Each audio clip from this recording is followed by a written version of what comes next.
Looks like it. Big before. No, it didn't show us. Well, Probably not very long. Not quite as big, Fingers. Yeah. Imagine it. See what all's up there, yeah. So if I go back and see it. What if you press play on that one? Start to shoot, yeah. Mine has a Did deep that work? house, I didn't really, let's try it in. And it takes a year. And then you're gonna go back to you. Cause they'll take your wheels on trade with it. Yeah, it must be pretty heavy. That will, that. Big It build. says it's going to YouTube. I was listening the other day. Then I'm gonna look. cut them off, but It's it's, you. Yeah, load it on. but they put you on. Yeah. It's whatever would be cheaper rate. Yeah, but no, that's a good idea. You get that So you're much gonna- more impact. Yeah. It says it's going to YouTube. Okay. Yeah.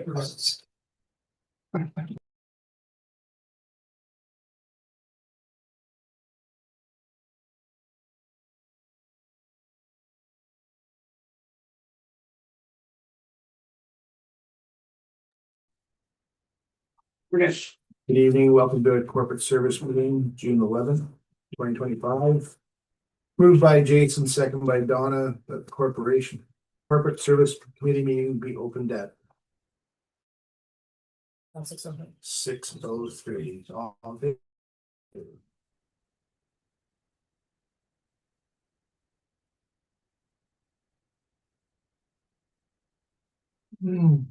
Moved by Steve, second by Donna. That the agenda for the corporate service committee meeting for June 11th, 2025 be approved as presented. All in favor? Carried. There's no real agenda that's running through this. Yeah, the next one, yeah.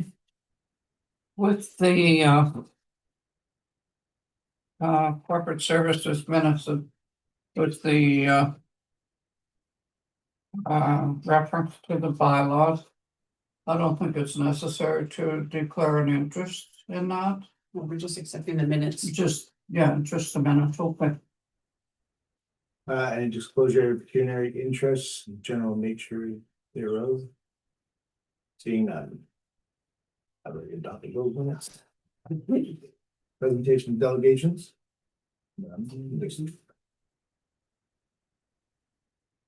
Number 6, items for discussion, staff reports.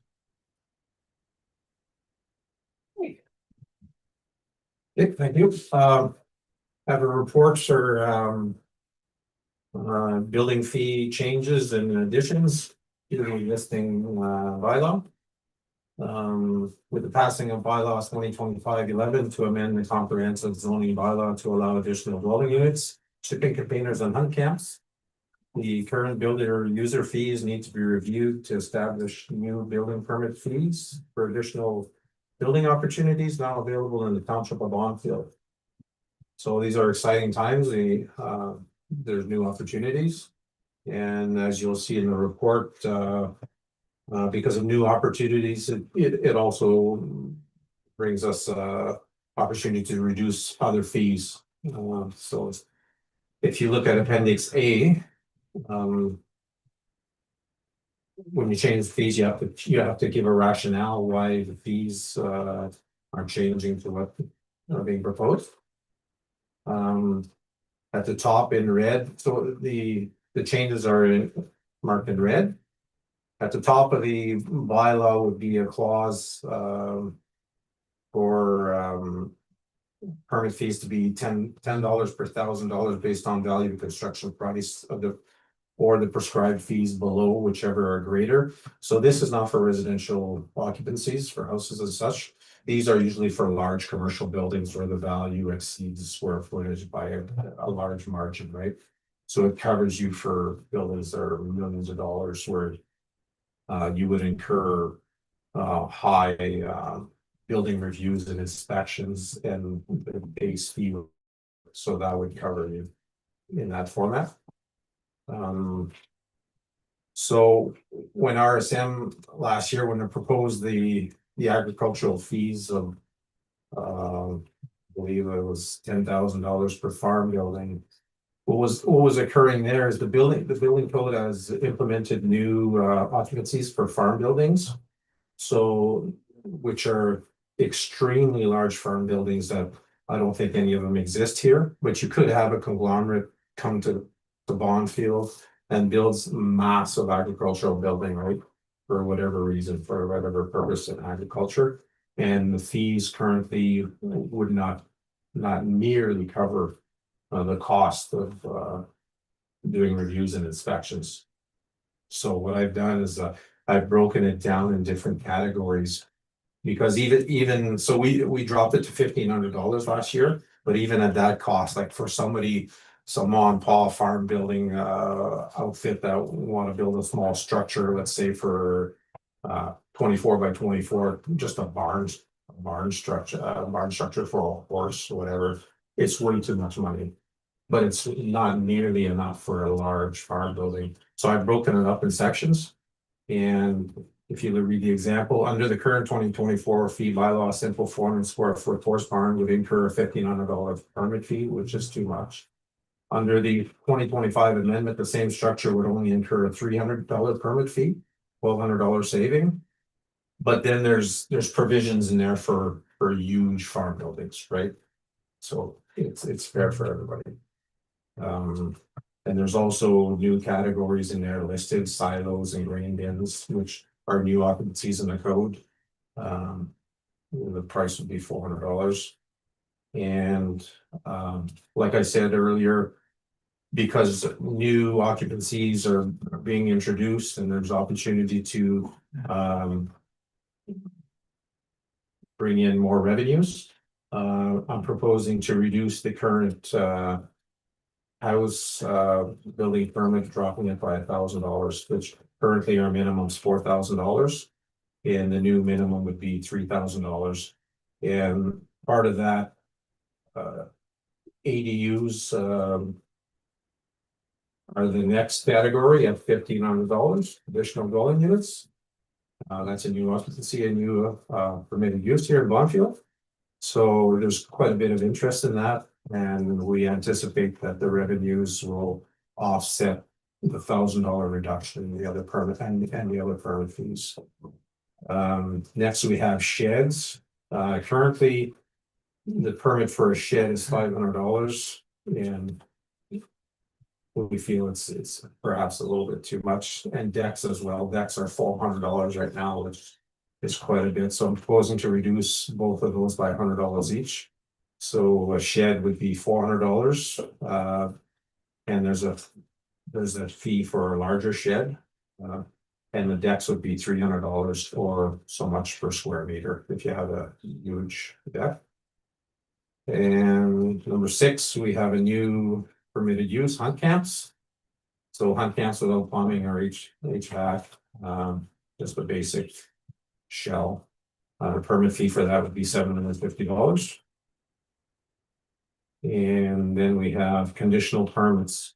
Currently, our building fees for conditional permits are 50% of the cost of the permit, which is very high.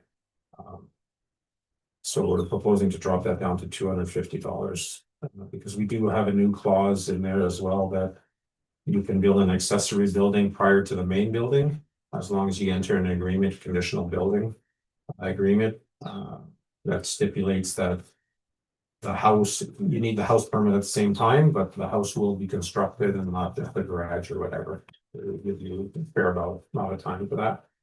So that's $250. And the conditional permit's $25. So next one. Currently, our building fee structure asks for $350 for an occupancy permit. That's an occupancy inspection. We've never really charged for that, so I want to remove that. So that, you know, you can think about the $4,000 fee. It's kind of steep, but you got to remove this $350. So there's other municipalities that charge for the occupancy inspection for giving you the approval. We don't. Then, I think lastly, we have, minor residential work. It's currently $400, like, I mean, if you're changing one window to a slightly larger opening, it's a minor inspection, and 400 is way too much. So I'm proposing to drop that down to $200. And in that include, shipping containers, because that's the minimum fee, $200. So we would include that, and if there's shipping containers that are used for commercial use or industrial, whatever, they'd be $700. So I don't think we have any right now. And we go back to the first page as a background description that was prepared by RSM last year, and it describes how the building fee schedule was developed. And it mostly says that building fees are supposed to be recoverable through building permit fees. But here, we certainly are nowhere near that, but you try to get there as much as possible. And on the following page, we have the cost of operation, which has to be shown for building fees with change. So last year, our total cost to operate the building department and was over 161,000, and our revenue was at the highest it's ever been at 65,000. So there's a loss of 96,000. So our cost recovery is about 41%. Right, 2024, in 2024, yes. And our goal is 60, no? 70. So, and I can explain a little bit on, so when we look at how RSM did cost recovery, and this is per the building code act, that you have to put everything into how much does it cost to run the department. So we have a department budget that is just the building department, and that building, so that budget is not the full 161,000, but then you have to put into how much is the administration time, how much is the planner's time, how much do we have with the consultants, the legal, and all of those other costs that have to get combined. So when we do that, then the full cost goes into 161,000. So if we take just the department where it's just the insurance for the car, the gas for the car, everything else, but not actually the purchase price of the car, the amortization. So how much it actually costs for the whole department, just the one individual on the surface, the budget, we're at like more closer to a 66% cost recovery. But when you put in the full cost of a building department, and it was RSM who highlighted that for us under the building code, that's what we had to do. So now it does show that we're only at a 40% cost recovery, taking into account all costs.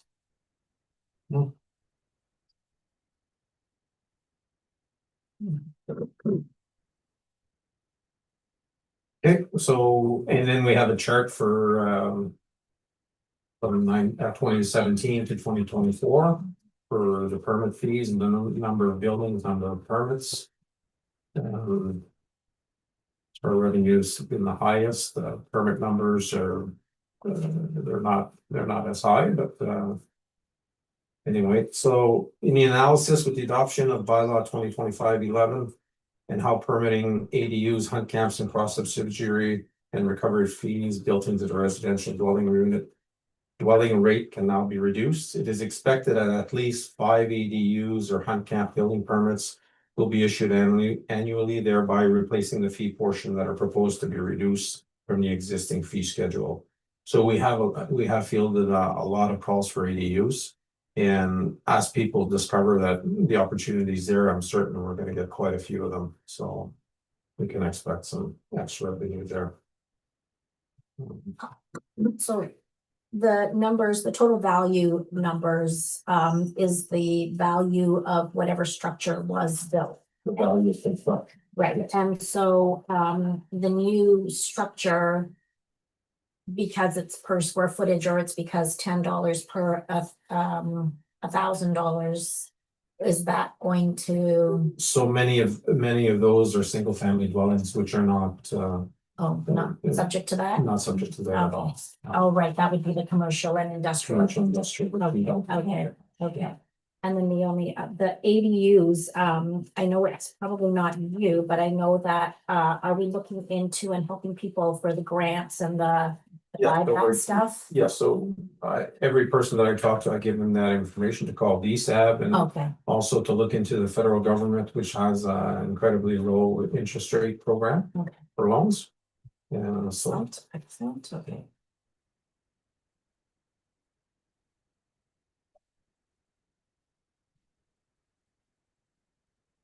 so next we have a building fee comparison from other municipalities. Just to try to stay competitive, right? So we compared with the township of Nipissing, Ballinger, Mattawa, East Ferris, and Powassan.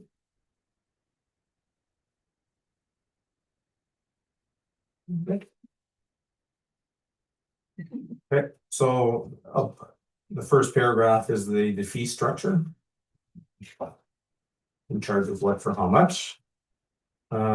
First example in the building permit examples is very much a standard house. A new $500,000 house, about 1,600 square feet, with a 600 square foot attached garage, 450 square foot deck. And the permit fees are as indicated. Bonfield is pretty much in the middle. Proposing to lower that by, if you see the amount, they're about $775 cheaper. So we're in the mid bracket, maybe a bit lower than mid. Next, we have a detached garage. $6,000, 1,500 square foot detached garage. Again, we're a bit higher than halfway. We're still pretty competitive. Then we have small farm buildings, which we're at the very top of the category again because of the fee structure that we did last year to try to cover ourselves from very large farm buildings. So now with the fee structure, that's going to be spread across different sizes of occupancies. We can certainly lower price, as you can see. It would still be at the top for that size of a building. But as the description earlier, it was very cheap for a modest sized building. And below that shows the new occupancy classes for the 2025 building code. So those are the buildings that I'm talking about, they're extremely large. So you need a fee structure for that, so the municipality doesn't get caught with a major loss. Right?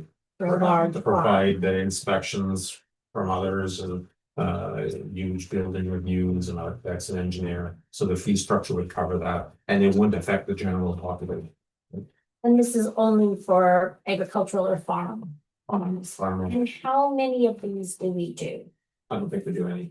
I don't think there's any. Okay, right. I mean, there's lots of farms in our community. Not industrial. Yeah. Massive. But, so do small farm buildings come in though? I haven't had any, No? but there's many in the community, so that's under a different fee structure. Okay. Yeah. Which can be very, very reasonable from here on if we adopt it, right?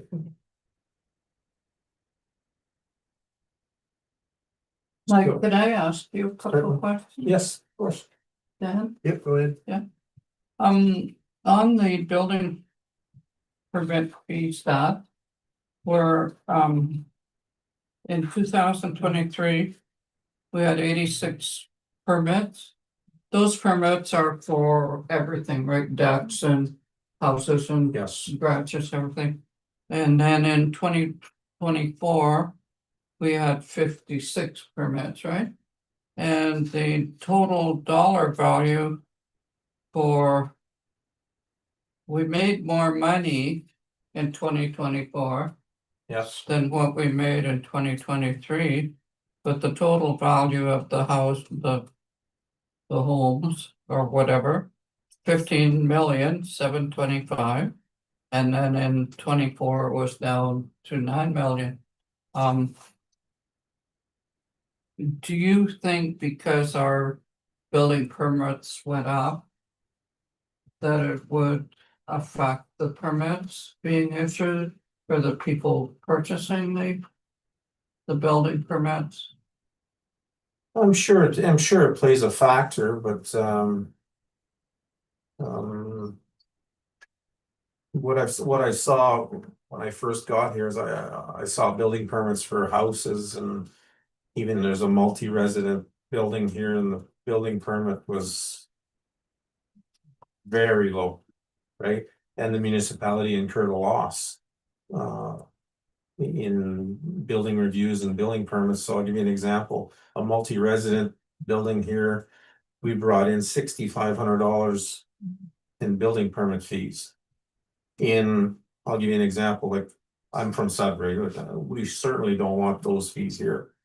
That building would have incurred way over $100,000 in building permit fees, right? Which it's expensive there, but it cost us over $12,000 to do the inspections and building reviews, so we made a loss. Yeah.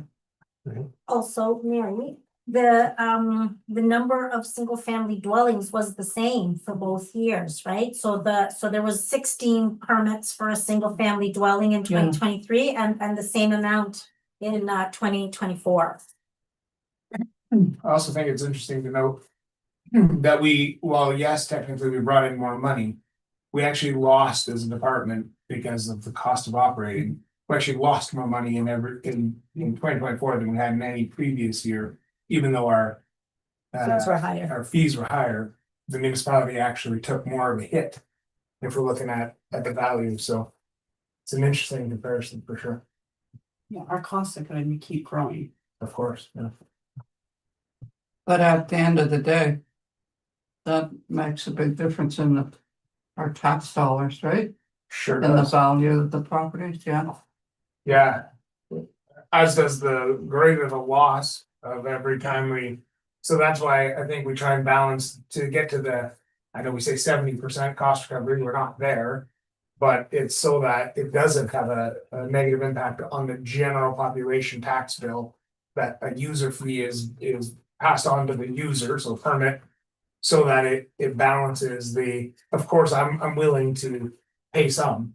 As a taxpayer, I'm willing to pay some to try and encourage people to build in our community, but there's a balance there, as there is in every community. And it's just always where's that balance for every community, right? That's the conversation that you hear across every municipality, so.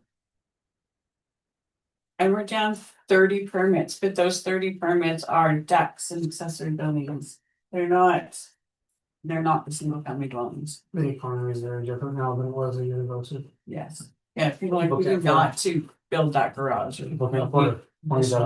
Additional. Yeah, so I've seen reports online where they're saying building permit numbers are down over 70% in some municipalities. Well, I think, people during the pandemic stayed home, and you can follow the numbers.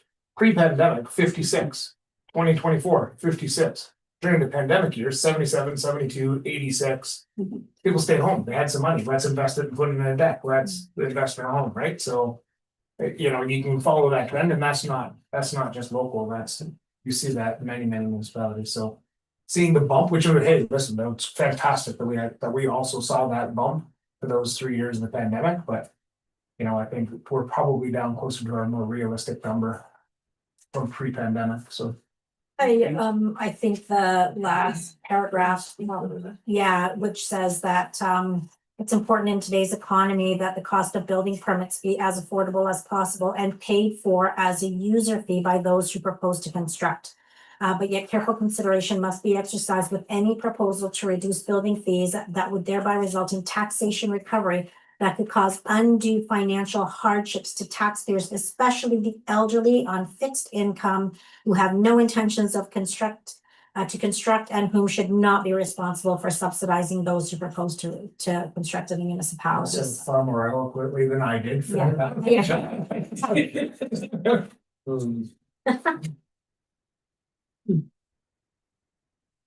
So in conclusion, additional building fee revenue will be anticipated as a result, thereby offering the opportunity to, as we spoke, one, offer relief by way of reduction to some existing building fees as described in Schedule A in this report. which we believe would reflect the community's concern for affordability. Sure, we don't like to see, we don't like to get building permits and they don't cost much. Or we can maintain the current fees in addition to the proposed fees to increase our operational cost recovery.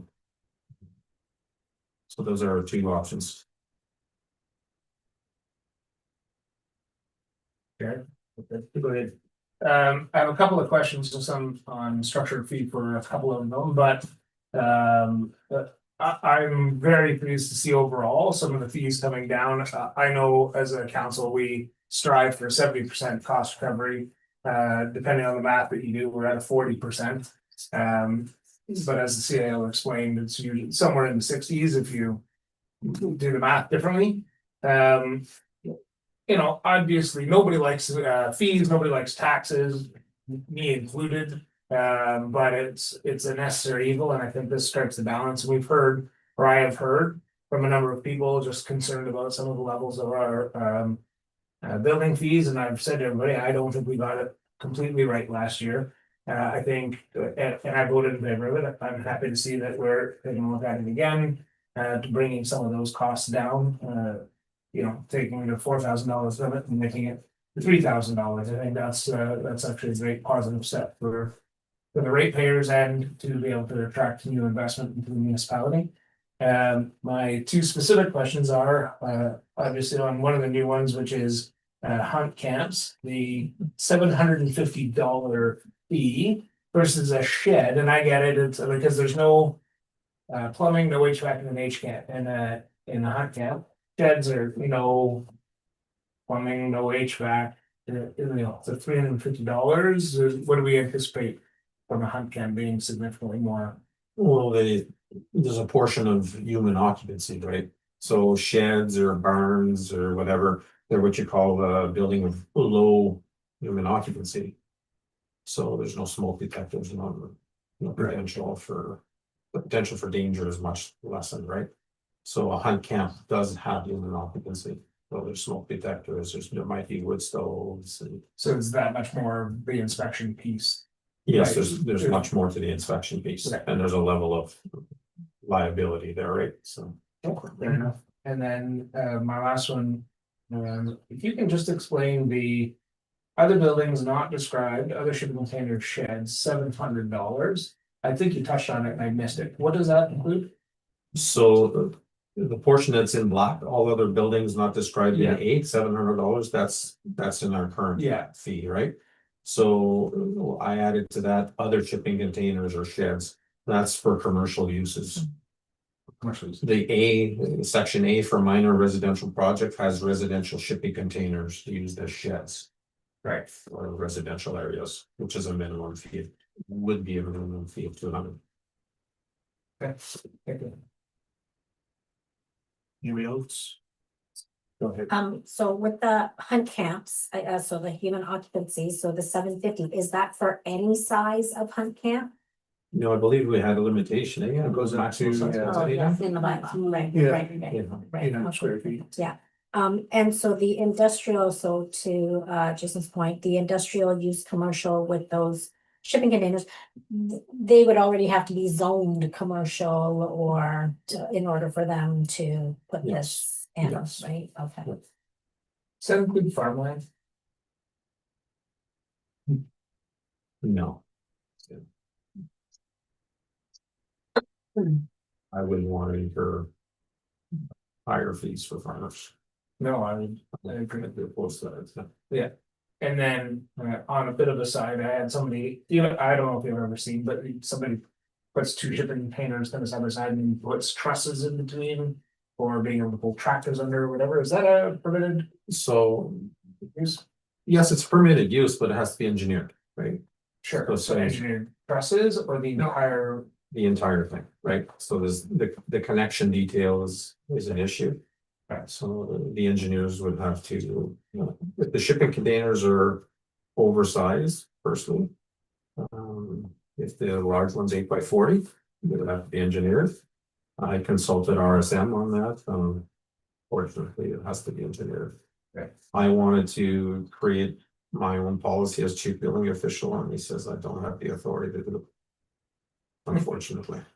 And that's because we have to, it has to be on appropriate footers that don't shift and all of those. The connection detail to the trusses and, and because it's not a building that's prescribed in the building code. So if it's not prescribed, it has to be engineered.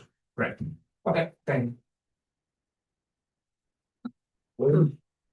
So my comment, I just have a comment that it's a happy byproduct of us introducing all of the bylaws, the ADUs, the hunt camps, the shipping containers, that will subsidize and cause the reduction of many of the user fees. Absolutely. Okay, so it was a good thing. So, and we didn't discuss this portion of a benefit of the bylaws that we passed, right? So. Gary, do you have anything? Yeah, I had a question too with the shipping container. Yes. It. We have $200, was 400. That's a permit for the shipping containers to be on your property. And that permit is one permit, right? You don't have to get a permit every year for No, that. that's a permanent building. Permanent, and then any other shipping containers that would be the bigger ones probably. No, it would mean it's for a different zoning application. Let's say for industrial purposes or Okay. commercial purposes. Oh, okay. When we first talked about the building permits and the shipping containers. I was concerned about the size and what how much the permits would be. So, and probably other people felt the same way, just in thinking about the building permits and having to get a permit. And I think this would be quite acceptable to the public for the fees that's here on, especially for the shipping container seems to be a big question. And that's a reduction from 400 to 200 and 700 for the industrial. Yeah, that's. Maybe I skipped ahead on you. No, it's good. No, it's good. Thank you. Does anyone know how much a shipping container costs? Just for a ballpark. $3,000. Yeah, 3 to 4 grand. Okay, I mean, that's an 8 by. and that's brand new or? They're all used, they're all A little bit, but Deadly used. Oh, they call it a one use, so one way use. The new one's the nice ones. okay, so about three, 3 to 4 grand. 3 to 4 grand, okay. You in the market for shipping? No, I'm just thinking, like, if You it, could leave your $200 of the. if it was, 20, you don't believe anyone. yeah, Yeah, well, that's it. Well, that's the other thing that I think it's important to mention here is this is for, if it's an 8 by 20, it actually doesn't require a permit. Doesn't require a permit provided there's a dwelling on the property. Correct.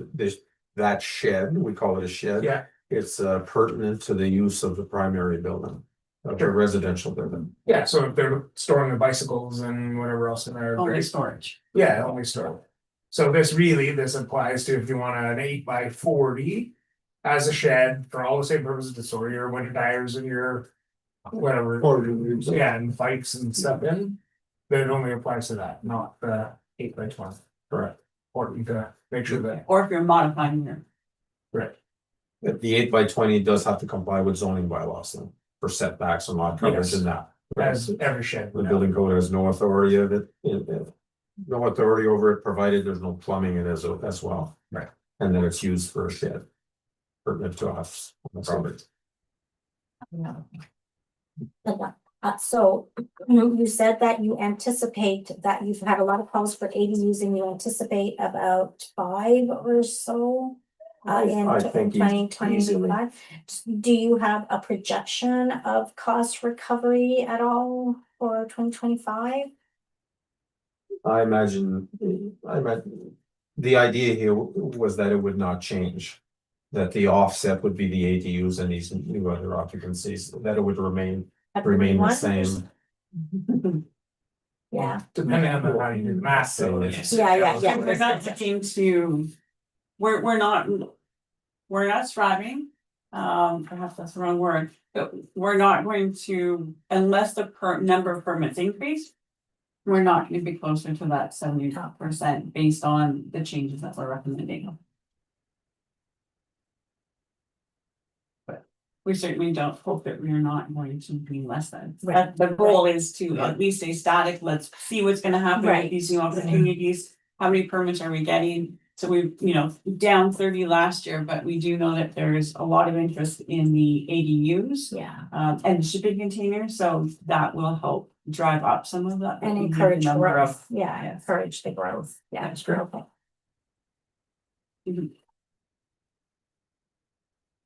Good report. Yeah, good report. Mhm, thank you. There is a motion, but on the motion, we didn't put option 1 or option 2. Okay, I'm gonna read motion 3 before I read that. Moved by Donna, second by Jason, that the minutes of the corporate service committee meeting held April 21st. Did I already do that one? No, you did the agenda. Yeah. Yeah. Why do we not? No. Held April 21st, 2025 be adopted as presented. On favor? Okay, and then we're gonna go option 1 and 2.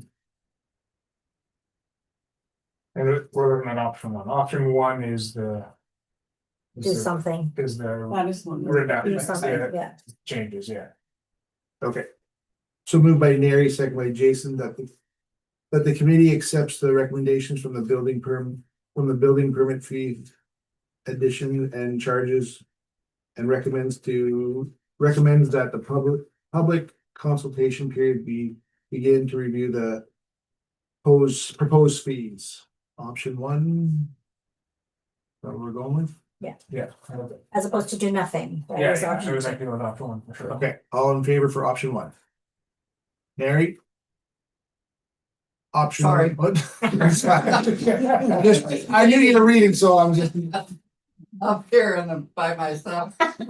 so, option 1 is, well, we Oh, just proposed Just to accept the to fee. Yeah, accept I- Mike's report, or option 2 is to do nothing. okay, just let me look at that again, because I did look at it. So option 2 is to accept Oh. the report, but Okay. but not lower any fees. Okay, Yeah, either way, we're accepting. the report. Option 3. notice. Where are we? Yeah, reject the report. Actually, I guess that's the motion, man, we would put on the table, so we. There we go, yeah, If we okay. turned everything down, I guess we rejected the report. I want to you go just said it was good. So to this, option 1. Okay, Yeah. so all in favor of option 1? There. Recommendation. All right, Yeah, thank you, that was excellent. thank you. you can scan that, You're going to sit through my- Which will be about 3 hours, Mike. See you, Hey, Mike. good evening. Yeah, I said that. Yeah, sorry, thank you. Yeah. Judging on the size of this, 3 hours. So, No, I'm two highlights. So now this, right? Yes.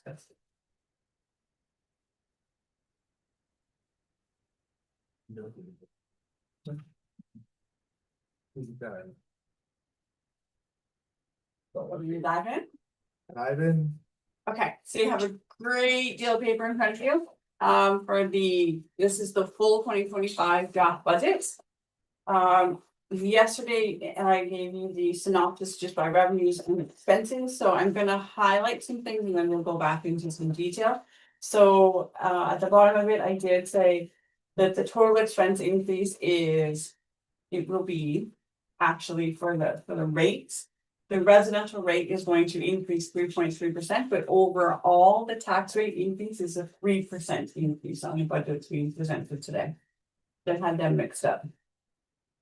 The levies and requisitions, which are our third-party agencies, which they have increased 7%. So we're still doing the 3% tax increase, but of our total budget, 7% of the increase is because of the third-party agencies. And the 30,000 that we are putting in for the Castle Home Reserve as well, so. Those agencies that I'm talking about are MPAC, we're spending close to 44,500 on that. The Conservation Authority is 33,000. The health unit is 73,000. I think they're a 4% increase. DSAB, the budget for this year is $613,000. That's a 2% as well. Castle Home, and the levy is a 2% for us, at $110,000. And then the reserve portion, that's at 30% that we keep putting up. And then the police, this is of the interesting one because it's increased at 11%. But this is only in 2025 that the province is actually giving us offsetting cost of that. The original bill that came in was $407,000, but the province has given us a portion of that back. So you'll see later on in the actual budget where projected out 2026 is actually going to be that higher amount. So just know that we're building some of that capacity in. So that's not the total bill, but next year we're going to get a good hit on policing. But they're asking for that decrease, right? We're asking for the decrease, but there's no guarantee. No, the province has said this one time only, we're gonna get this extra fund. But we know they're still in talks, right? So we've got those letters that say that the OPP are still in talks, but we don't know what that will mean for the municipalities, the partnering municipalities. So we're gonna be putting a bit of money in reserves in anticipation of going. Yeah, just to start to build that because we don't want to do 50,000 all at one time just for police. Right, and Yes. if it's successful that the increases or the province reduces or whatever Subsidized. subsidizes, then we could actually just apply that to future and it actually just decrease people increases. Yeah. So those are there on our capital budget. If I can dive into that first. There is a piece of paper. Let me take care of that.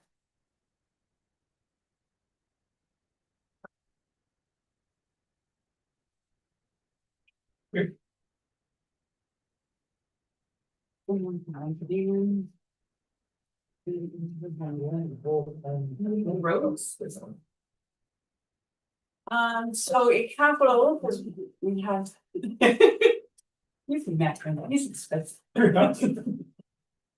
So the capital budget, we are looking at the town suites accounting firm. Every year we put this in, hopeful that one year we will actually get to start using town suite.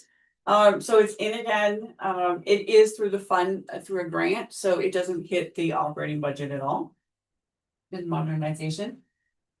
In public works, we're looking at doing Development Road and Mount Pleasant Road. So going back to the part I just gave you, in 2025, we have built up a gravel program account to $165,000. So this will be an annual amount that is done for gravel. We can continue to increase it if we feel it's necessary, or we can say that, okay, so the gravel program is $165,000. So there's still room for that.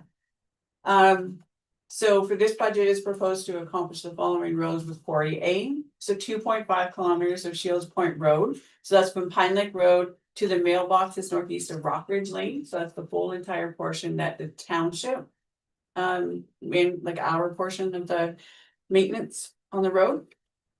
And then there's 3.2 kilometers on Boxwell Road. So that's from Farmers Line west to the township maintained portion. So there's that section that goes from Boxwell, and then I guess to Grand Zera when it comes out. Yeah. If it's not maintained, yeah. Yeah.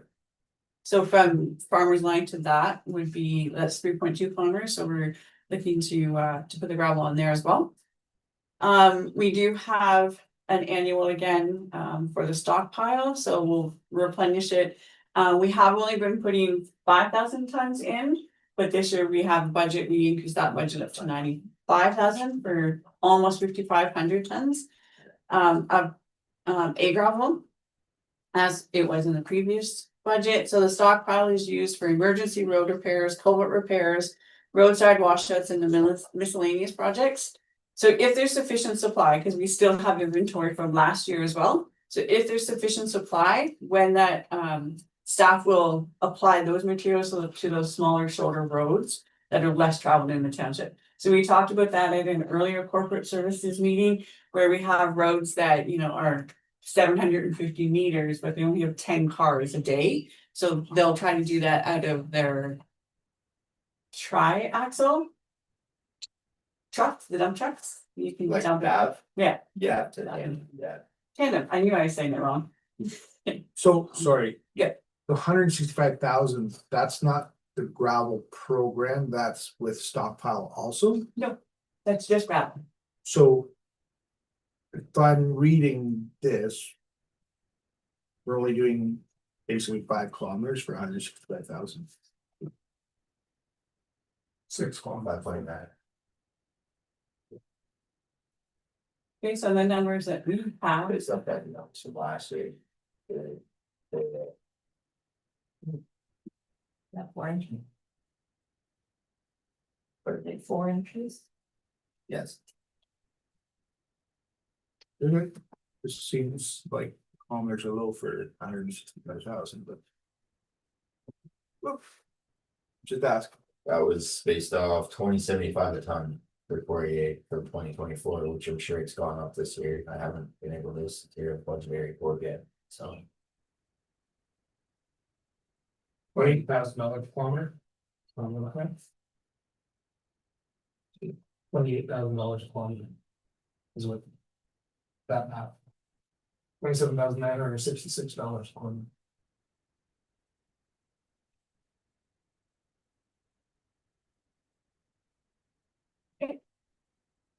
If it's low, we should know. If you're saying the kilometers are low, then when we do get the quote, we actually get the tender in if there's room to do other roads and we can do other. roads. Yeah, I mean, yeah, that's fine. It just Okay, sounds, Cause yeah, do you want me to? Like I can explain, we got the calculation. Yeah.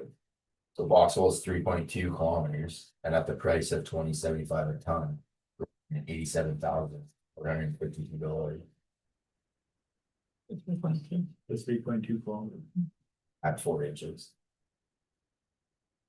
And how much? What is that, what tonnage are we buying, like, what are we, 6,000 ton of gravel? Is that what we're doing in That- total? Well, last year we did, I'm pretty sure 5,800. I believe.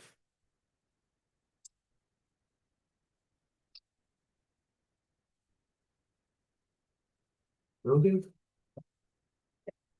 then capital, then there's the sweeper program. We do have another rebate coming from WSIB, so that will cover the sweeper. As well as a portion of the float for the excavator for our heavy equipment. So the levy, the capital levy that's going into the operating budget is 13,500. That will fund that. And then there's Trunk Road Bridge, which is $450,000. So if I get into the capital and the bridge. So the bridge is slated to be replaced this year. We've been working with our consulting engineer and the RFP for the bridge is slated to be released. The engineer recommends proceeding through 3 different tenders. So the first one is a bridge deck. Then the bridge abutments and then the bridge installation. And this is to reduce the overall cost estimates. The OSIM report estimates that the total bridge replacement will be $450,000, which the engineer does believe they can do this bridge within that budget. In order to do that, I am proposing to take $200,000 from the community building fund, which is the gas tax. 200,000 from there, and then do a 10-year bank loan for $250,000 with it's a 10-year, but a 5-year term. And the interest rate is 4.51%.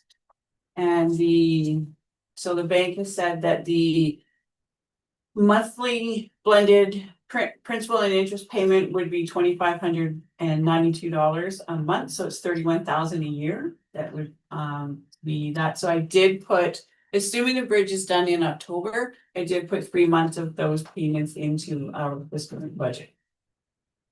And I think that we can absorb that in the following years. We can certainly discuss that more. The engineer has submitted an RFQ for the proposed bridge deck portion of the project with a submission date of June 20th.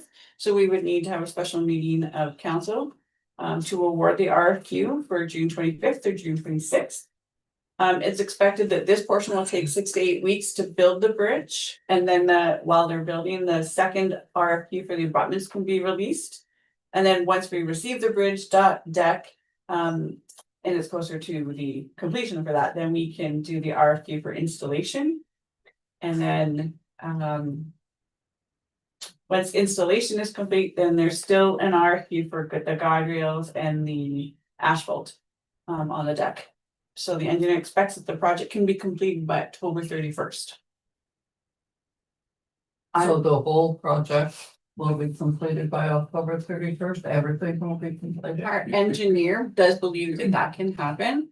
I'm quite worried that it won't happen. But I'm not the expert. Push, push, push, push. Is there any efficiencies or cost? So is it typically 3 separate phases? Cause. No. Right, so are we gonna be paying a premium when we break it out into 3 phases for each as opposed to? Right, so we met with the engineer, we had the discussion, he's not available to come today, but. In the discussions, I'm worried that the township will be the general contractor, so each contractor that gets the award on the tender. They are going to say, well, there's a problem and it's because of this, and it's the previous, there's no. We're the general contractor, we're to blame for everything, we just fix it. Correct. So I do have concerns with that. Can you Ah. fix it all? Yeah, we can, it's just, the problem is like Nikki said, like, I don't think personally piecing together the projects. What we need to do, Doesn't make sense. Can we get quotes for both? Like from 3 different companies that can do it all? yeah, we can definitely reach out, but I think the problem with what's been going on is we've been. Relying on the engineer to push through to come up with a solution, and the solution that we've been given is to piecemeal everything together, right? Which like the CAO and myself were discussing. We're left hanging, essentially holding the cord at the end of the day, right? So it's. So this bridge could wait until next year if it had to. Correct? No, it's at the top of the. Oh, it's at the It's top, already 10 years past, so Yeah, right? delaying it isn't going to So help but with if we the were to cost. take the community building fund at $200,000 and the 30, what is it, $31,000 blended, you said it would typically be? Yeah. So if we took what we would have spent this year on a loan repayment and put that into reserves. To allow us better time to plan, because what's the alternative if we're not piecemealing it? You get one company to come in. yeah. So the Yeah. problem with that, and I see where the engineer's coming I from, was gonna explain. is because. You get one general and he's inflating the prices of everything, as where if you piecemeal it. You're getting the rock bottom price from the guide rail guy, you're getting the. No one's inflating the price by 25% on each item. We experienced that with Development Road when we went to do the surface treatment. So when we went to one complete package tender, Yeah. the tenders came in. Well, we saved $160,000 doing our stuff. Yeah. So we broke that one up because that's the exact opposite of what we're proposing here. So when we did the development with the gravel and the resurfacing, that one came in extremely over budget and we couldn't afford to do it. So we had to go back out to tender and piecemeal it. So we're just starting at the piecemeal. So I think I'm not in love with the idea. Yeah, because didn't that cause problems? Well, it did in the end, Right. and I think that it will with the bridge. I just, perhaps it is that we ask the engineer to continue on the 3-piece and also ask for the quote for the other one. I see where he's coming from because we experienced it with Development Road. But I'm just cautious. No, and I do get unless that's a problem from the previous Yeah. person, I mean. Yeah, I understand both sides of it. My biggest fear is being stuck with a bridge sitting in our yard. You know what I mean? right. We own a bridge now, but there's been no. So, yeah, if we buy a bridge, we want the bridge Yeah, installed. because the abutments aren't meeting the bridge requirements or. So, Nikki, when you go with the 450,000. That's what we're anticipating the cost, right? Do we allow or consider that there should be an overage, like, Yeah, it He has a, includes he has a contingency. contingency plan built in there. Yeah, that has a contingency plan. on top of it? No, No, included. it's included. It's included. It's included. Okay. And, but you don't think if we do Peaceville, there's a possibility that there would be. More possibility that you might see an overage? No, No. We still know we'd. Be cheaper. Be cheaper, hopefully, it's just the end result is kind of what we're lingering on. Yeah, no, I mean, it's a valid point. I mean, I would like to see the difference though, which would I think. Which we technically don't even have a. Like a baseline to go off of right now, RFQ, it's just been put out, right, so Right, we won't know until that closes. and is the RFQ for everything? It's just for the bridge deck. Oh, it's just.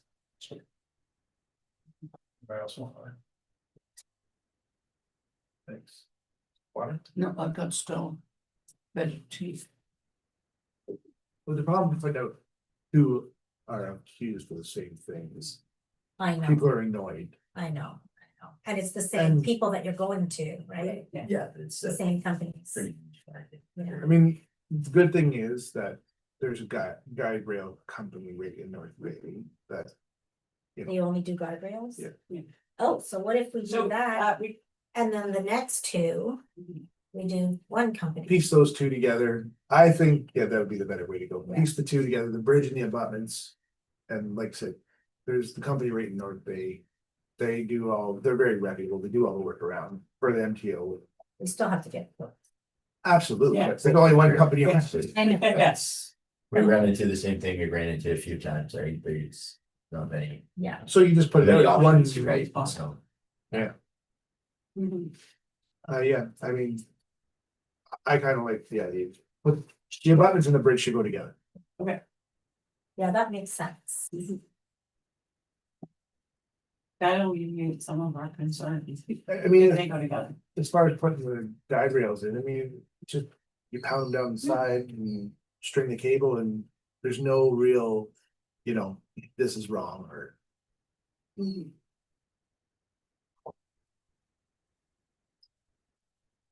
So. I'll talk to the engineer. What you do too. I mean, And then following that is Development Road, so we pulverized it, put calcium on it in 2024 for Development Road, a portion of it. And then we're looking to resurface from Rutherglen line to Mount Pleasant this year. There's one cross culvert at Mount Pleasant that will be replaced, and then the culvert's already in stock. This section has received additional gravel already taken from the stockpile just to prepare it was getting in bad shape, so the resurfacing cost is estimated to be $121,000.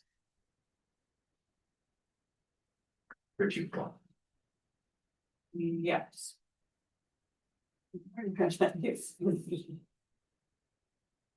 So we're taking that from OCIF. From the funds on that. So in the capital budget, and the same as Pine Lake Road. So I think that we all know that Pine Lake Road needs some attention from Highway 17 down to Shields Point. So in 2023, it was in bad shape. We put recycled asphalt down, hoping that would fix the situation. Then it didn't. Then in last year, we took we regraded it and mixed the recycled asphalt with some new gravel, thinking that would be the solution. That's not working. So when the resurface company comes in to do Development Road, we're gonna ask them to also we're gonna include Pine Lake in that portion. To get that done. so there's like any sub-base work to do before we do that, or what's the problem? So we're gonna have to reshape. Reshape it. everything. There's some sections on the gallery curve that'll need some material as it's all, sloped down, bring it back up to grade. That one just take out a stockpile. Yeah, but it would be nice to go from the cutoff at the end of the hill from 17 to the intersection of Shields Point, just past the bridge.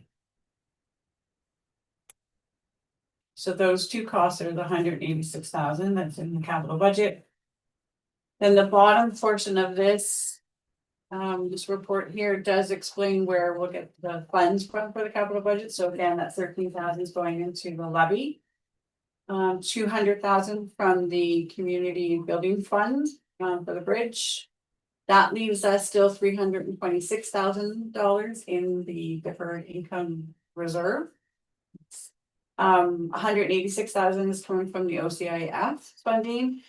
That does take the bulk of that, but it leaves us $17,000 in for next year. 45,000 is coming from the modernization fund. That fund right now has $232,000 in it. So it's from the province, and the fund is just to be spent on anything that we're doing to improve operations. So 45,000 come from that. And then there's the new debt issuance of $250,000. And the one-time revenue of $26,000. So if we're okay with the concept of a loan, 10-year loan, Bridge Life is expected to be over 75 years, so a 10-year loan is still very reasonable. With a 5-year term. We can do a 10-year term, and the 10-year term would be 4.83%. Given we don't know where the economy is going, we don't know. We suspect interest rate might still be lower in 5 years than it is now. But there's no guarantee. So there's certainly discussion for whether you want to do a 5 or 10-year term. I like a 5-year term. We're not leaving the next council, we're leaving, but, we're not passing on debt. A couple councils down the. Well, they still have the debt, it's whether or not we lock in the percentage for 10 years or 5 years. I don't know, I mean, I think with our neighbors to the south, would it be prudent to lock in at 10 years, right? Because I think in another 3.5 years, what's gonna happen? Mortgage rate that just comes out. I like 5, so I like to get it paid for. Gamble. What's the difference? It's just the term, Just it's the a term. 10-year loan. It's a technology. Yeah, it's a Oh. 10-year loan, yeah, you're just doing the 5-year. That's what I'm saying, $60,000 a year, $62,000. Exactly. 62,000 a year to go 5 year. But we And have there's a lifespan of 75, so. I guess my I only think question 10 to that would, and I don't remember off the top of my head, our capital asset management plan. How many bridges do we have? Coming up that are, you look at, Want to know. like, Yeah. no, but the question is, so we've got this within 10 years, but how many more bridges do we have to do within 10 years? We're gonna be paying this when trying to find the money for the next thing. Yes. So the capital asset management plan is going to come within the next 90 days. I'm terrified of it. I really, I mean, that's the financial strategy that's gonna come, and all those things have to be considered. It is. I would almost say it's premature to do the bridge, except that the bridge is 10 years overdue. If there's an accident on that bridge, that bridge is the municipality. No, I know. The question is, do we, to Dan's point, Yeah, less about, I mean, carrying a reasonable amount of debt even into the next council is unreasonable. But it's, when we're looking at the mountain of capital work that needs to be done, is a 10-year loan even feasible, because we're gonna have 7 more loans that we need to add in the next 10 years? Yeah. Or are we actually like gonna take the pain the next 5 years to more aggressively pay this down, to continue to leave us room to borrow against other bridges? So here, I'll tell you, 100%. Yeah, but it's not. we just, Well, and other things, I just had $1 million, $1.3 million worth of culverts fail this year. That's what I was gonna say, it's not so much the bridges, even if there's a few more, it's. Well, the big culverts that we have are considered bridges, and we have one on Sharps Creek. There's 3 major. We've done 2 already on Trump, but there's one on McNutt. There's another huge one that crosses there, Trout Pond. So are those, The development one was, no, they changed it. the big culverts then, can we do that in-house? They're huge. Are they huge? Yeah, Okay. it's. It's a process. I don't know, piece of. Yeah, you wouldn't do it. Yeah. I think it's the balance of funding of 5 it's 62,000 into operating. Cause yes, later on when we start talking about growth and assessment and everything else. Yes, I think there's opportunity that the operating might be able to sustain 62,000. But in the long run, adding those 7 other loans that we're gonna have to do is going to exhaust the operating budget. So a 10-year on a 75-year life is probably fair, given the rest of the expenses that we need to put into operating. Yeah, I guess. In 90 days, when we get to see the plan or that, and then we'll know what our pressures are, and then we can start actually putting dollars to pressures. And is it a pressure 2 years from now, like critical in 2 years, is it critical in 8 years, is it? So that we can have. Kind of a more forecasted, like, makes a better opportunity to understand how long of a term a loan we should be.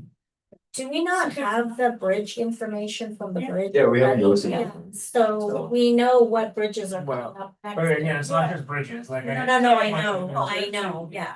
Yeah. That gives us an idea. That The there's a lot of projects that work. expand more than 3. Yeah, it's 13 on. So you're about the same, so. The potential, and they're all probably. Put in at the same time, so they're all gonna fail at the same time, Most of the indexes as we've looked at. 1 to 5. All. Sub 50. Yeah. So. So I think the next critical one was the Maple Road Bridge, and it needs the deck and the abutments. There was stuff in there. There's not, I don't believe that there is a bridge that needs a complete, it does not need a complete replacement. So there's portions that we can do on each bridge that will help in the culvert and stuff, so. Yeah, so the question now is if we take a 5-year term and the interest rates go down, then we have an opportunity to add to our loan at a better interest rate. If it goes up. We have an There's two sides to opportunity that to coin. add. There's two at a sides to higher- that coin. So different than your home mortgage. Yeah, Oh, trust me, I signed the. I don't wanna talk about. Yeah, I don't wanna talk about it, God. but again, Could've interest signed rates for a are year. global, right? So they haven't, I don't know what the economists are saying about, getting into a recession. I mean, our dollars is not that much. That's big. Which is good for manufacturing. It's not gonna do for the rest of the. Listen, at the end of the day, a $250,000 loan isn't coming up anywhere close to our FER, is it? Like, we're not, yeah, so No, as a municipality, we have lots of borrowing room left Yeah. before we're anywhere close to being on the province's radar for being. it's just the pressure on the operating budget. I get that, for sure. I mean, it's no different than the price of the excavator. 250,000, right? I just said, we'll do it now. The same. It's for good. Yeah. It's insane. Yeah. Yeah, I mean- everything's going up. Okay, 5 years, I say 5 years. Yeah, I'm fine with 5, I mean. 5-year term. Term. Sorry, what was the 5-year, and what was the 10-year rate?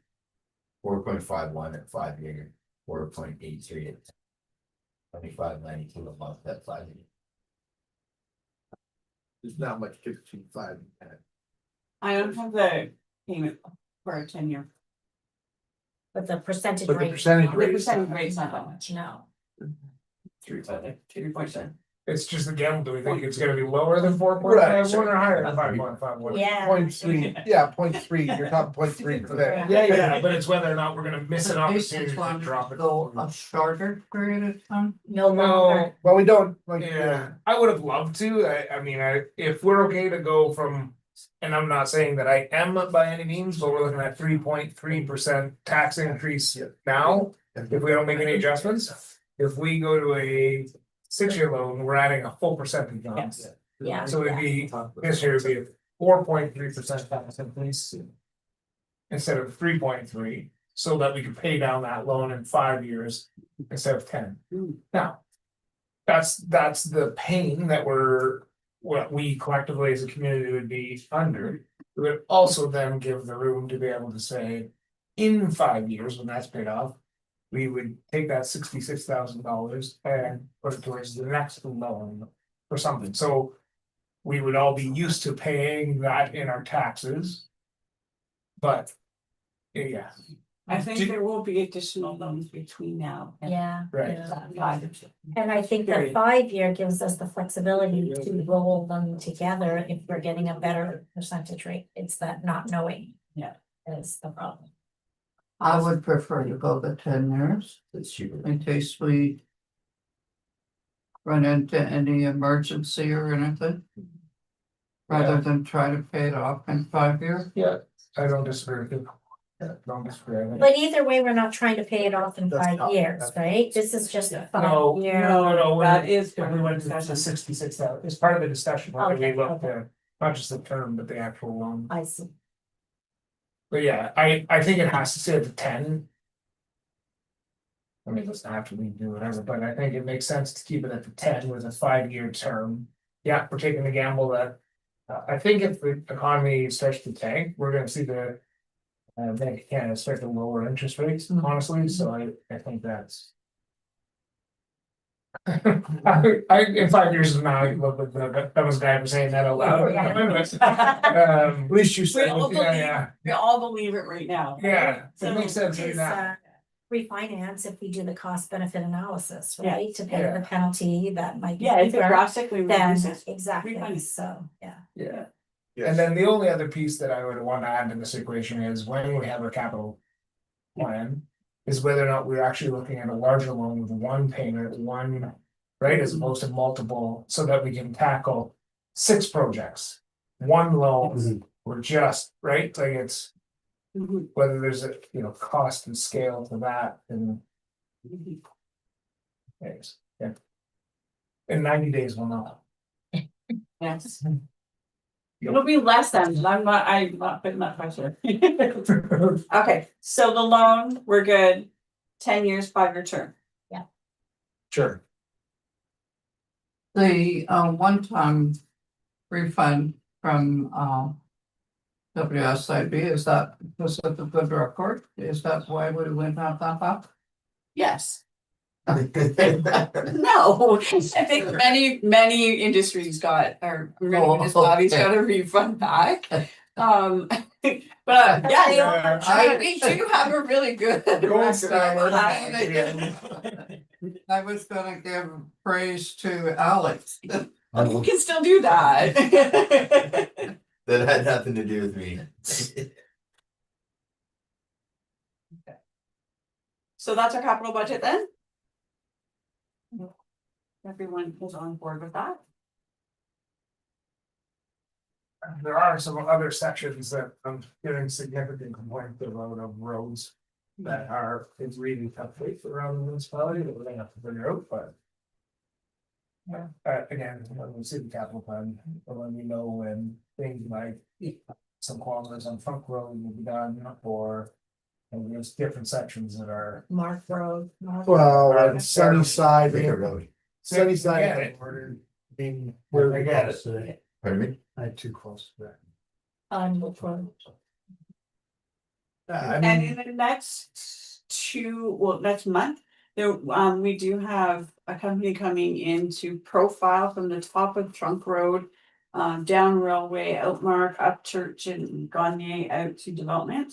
So they're gonna profile that so we can start to, Sorry. they're gonna drive it and get where the bad spots are. They gotta drive. And so their equipment will go out, they'll have an A image. broken shock is what they're gonna have. They'll have that image that we can use to exactly determine what we need to do to build the road back up to standard. That portion is probably in our roads need stories. Yeah. Study. Study, it's still a story, Yeah. is the worst section. It has the highest traffic and the worst condition rating, so we're just looking at, let's just get it shovel ready, that entire piece, and as grants come in, we can piece it off into the worst sections. As it comes, but that piece we need to get ready for. Yeah. Mhm. They're bad. Mhm. For sure, when we decided to think about it. No, but I need a study to tell me how to fix it. Right. I need the engineering plan to say this needs to be dug out, that needs, this is where that needs to be. The biggest increased and- concerns down down at the structure on Church Yes. Street. Oh, absolutely. We don't know where it is, we don't know what it is. how do we have infrastructure underground? What do we have? Catch basins, Catch basins, drainage. Well, that stuff is all the way down on Church Street, just Church Street. They don't know where it goes, they don't know where it crosses the road. There's asbestos pipe on one side that runs into concrete pipe, that runs into steel pipe that was Oh. replaced with plastic pipe, like it's. And we do have that study of the flow down, do we not, with the university? Did we start? We didn't qualify? Well, no, we did, they didn't have enough people in the program to dedicate somebody to us, so. We're moving on to the next. They'll reconsider it in September. Okay, It wasn't a no, which is Yeah, good, it's just they didn't have enough students, okay. so. Okay. Okay, looking forward to that. Yes, who are we? So for me, so things not in your package, just for you to know, and I will have a better presentation, depending on when you want to present this to the public, at a council meeting. So our assessment growth in 2023 was 5.6 million or 2%, which brought in 84,000 in additional taxes. 2024 assessment growth is 6.7 million or 2.2%, which brings in at the 2024 rate 92,400 in additional taxes. So the township uses this growth to lower the overall tax increases, right? So when we say that the expense increase is higher than the tax rate increase, it's because we're factoring in that growth. Right, so that growth is offsetting the overall cost, which is what we want, that's why we want growth, we want more development so that we can share in that burden. And it's great to see that we're getting so much, so. So if I go to the 2025 budget highlights, in your package, you're gonna have the annual and the province, the highlights from the provincial budget. So as with small communities, Bonnfield relies on senior levels of government to provide operating costs, as transfers and payments in lieu to municipalities as well as for capital projects through one-time grants and ongoing funding. So through the ongoing funding, we receive $148,000 a year from the Community Building Fund. From the Ontario Community Infrastructure Fund this year, it's $115,000. From the Northern Ontario Resource Development, which we call the NORDS, is 94,400. And then in addition, there's also the Ontario Municipal Partnership Fund that was created in 2008, and that's part of that provincial municipal fiscal and service delivery review that occurred. So Bonnfield this year will receive $779,200. And you also have how that is calculated in your package as well. That's this very big document. So the province budget offers grants for water infrastructure and industries, communities impacted by tariffs. So neither of these situations directly apply to Bonnfield to receive the infrastructure grants. We've been faced with this for a number of years now. We have applied for grants. We're stretching and telling our story to try to fit into a grant. But we've not been successful with those bigger grants. So we are still working on having those shovel-ready projects for when they're announced. And these include the roads like we already talked about. And the larger culverts and bridges and updates to the park equipment that we know that we have we are slated to do. Also in the package are a few municipal comparisons. So there are 3 charts. Those are these papers. So they were prepared by KPMG for a presentation that they did on long-term budget approaches. So these charts capture the finances prior to this term of council, but they reinforce council's goals to be mindful of tax increases while building the reserves and ensuring the township does not fall behind in the infrastructure projects. So while the township is at the higher end for tax increases, and those increases are 2017 to 2022. We're slightly higher than the inflation when you consider the fuel indexes, and that is highly recommended for municipalities to do. A lot of what the municipality does, it's not at consumer price indexes, it's closer to that, the fuel inflation numbers that they give. And then he specifically put it down into the Northern Ontario gasoline one. So at the same time that the township is at the lower end of the infrastructure renewal and resource amounts per household. So in the chart in 2022, the average reserve per household for the 72 municipalities in zone 7 that are on this sheet. The average was $3,688.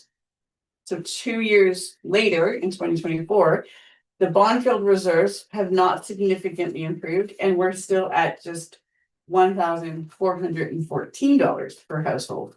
So we are less than half of that. So again, it speaks to council's goal that you want to increase our reserves. We have seen the investment in the roads and the equipment that ensure that the community is not falling further behind on these infrastructure upgrades. They include the gravel on Pine Lake, South Shore, Line 3, Maple, as well as we did the 4 kilometers on Development Road. We purchased the new grader, backhoe, excavator, and compactor. So we're setting the township up for success to continue the upgrades and the preventative maintenance to ensure that the infrastructure has a longer life. And then with the introduction of the financial strategy that's coming up with the asset management plan, all of these investments that we've already done are critical. So the financial fees, yeah. The financial profiles and indicators for 2023 have also been released by the Ministry of Municipal Affairs. These represent the financial health of the municipality and are compiled by the province through the annual financial information returns that we must submit to the province, or we don't get our OMPF funding, so they have to be in. So this year, the township of Bonville had one indicator within the moderate level of risk, and that's the closing amortization balance as a percentage of total cost of capital assets. So we're at 59% against a low threshold of 50%. So we've got that 9% gap in there.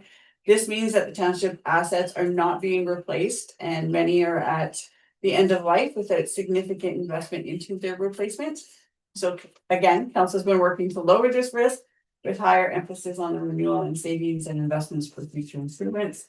So we're moving in that right direction, but we still do have that risk, and we have a low indicator or that moderate indicator in there. Gonna take time though, right? Yeah, we can't solve Clean it up, it yeah, in 2 yeah. years. No. But I think that tremendous amounts of work have been done We're to headed in the get right us direction. into that Yeah. right direction. Yeah. Into that. So the municipal indicators, and the profiles, as well as the information from and I gave that to you too, but the Ontario Municipal Funds. They have a lot of statistical information. I'll break them out when we do our presentation, but please go through them if you want to highlight any of those stats that are in there. That would be fantastic. One to highlight on the first page of the profiles, is, and I have to.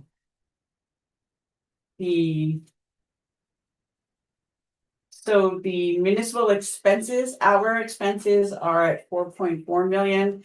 The average in Northern Ontario, this is again 2023, was at 5.1. So we're lower than that. Obviously, the province is at like 161, but that's the problem. I mean, it comes in later when it makes us look better. Our own source revenues, we're at 3.9. And again, most in the north are at 4 million. That's the average in the Northern Ontario, so the same comparators. And then the province is at 130. So when we're comparing against the north, we are still not meeting even like, we're below the average when we talk about our own source revenue. So that's our user fees. That's how do we generate the money? What are we looking at? And then our own taxes in there too. So there's some work that can be done in there. Our own source as, our annual repayment limit again is 5.5 million, and we are nowhere near that. Even with this new loan that we would take out. And then I think there's another one in here.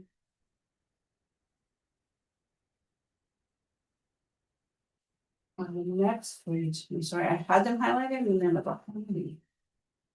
So the average municipal property tax. In 2003, that's the first one, so the average municipal property taxes per average residential household. Our numbers are at $2,527 and the northern municipalities at 2,200. And then provinces at 2,700. So we're somewhere in the middle between the two of those. And the last one is that it's a percentage of median household income in Bonfield municipality or households are spending 4.2% of their income to pay their property taxes. Whereas in the north is 3.8 or in the total province it's 4.7. So again, we're kind of in that mix. We're kind of in that average. I think that speaks to the affordability and again, keeping down our, being mindful and always being aware of what we're doing with them. So there are some really great stats in here that will highlight, but if you see anything, let me know. And this is put out by the province, right? Yes, And it's available to, yeah, those are public documents. yeah, Yeah. it's available to anyone, we can go and. Put them up on our website as part of our budget presentation. I think that's a good idea. And then we can get into our revenues on our big sheets. So I'm just gonna highlight these big sheets. Again, I said overall our increases at a 3%, but our residential is gonna be 3.3. It's just our ratios and how everything else works. But the highlights on how we accomplish that is, so the budget does not require any funds to be removed from the tax stabilization reserve. So for the previous 4 years, for the previous 4 fiscal years, the budget required 75,000 in funds to keep the tax rate increase low. So last year we lowered that 75,000 to 50,000. This year there are no reserves coming out of that tax stabilization. So we, That's good. Yeah. yeah, so it's 50,000 that's in there. And then again, the surplus from 2024 will go into that account so we can start to rebuild it. Because you can imagine, we've taken a significant portion of it in the last 4 years just to stabilize taxes. But I think the growth over the last 2 has certainly helped, and now we can save that for our rainy day. In 2024, 30,000 was removed from the budget for the reserve for the septic tank at the municipal office. So this has been put back into revenues to offset the expense that will happen in 2025. And I think Steve heard some news today that we can move forward. Yeah, North Bay Madawaska Conservation Authority voted and agreed to merge the two properties together, so now there shouldn't be any more roadblocks. It goes Steve.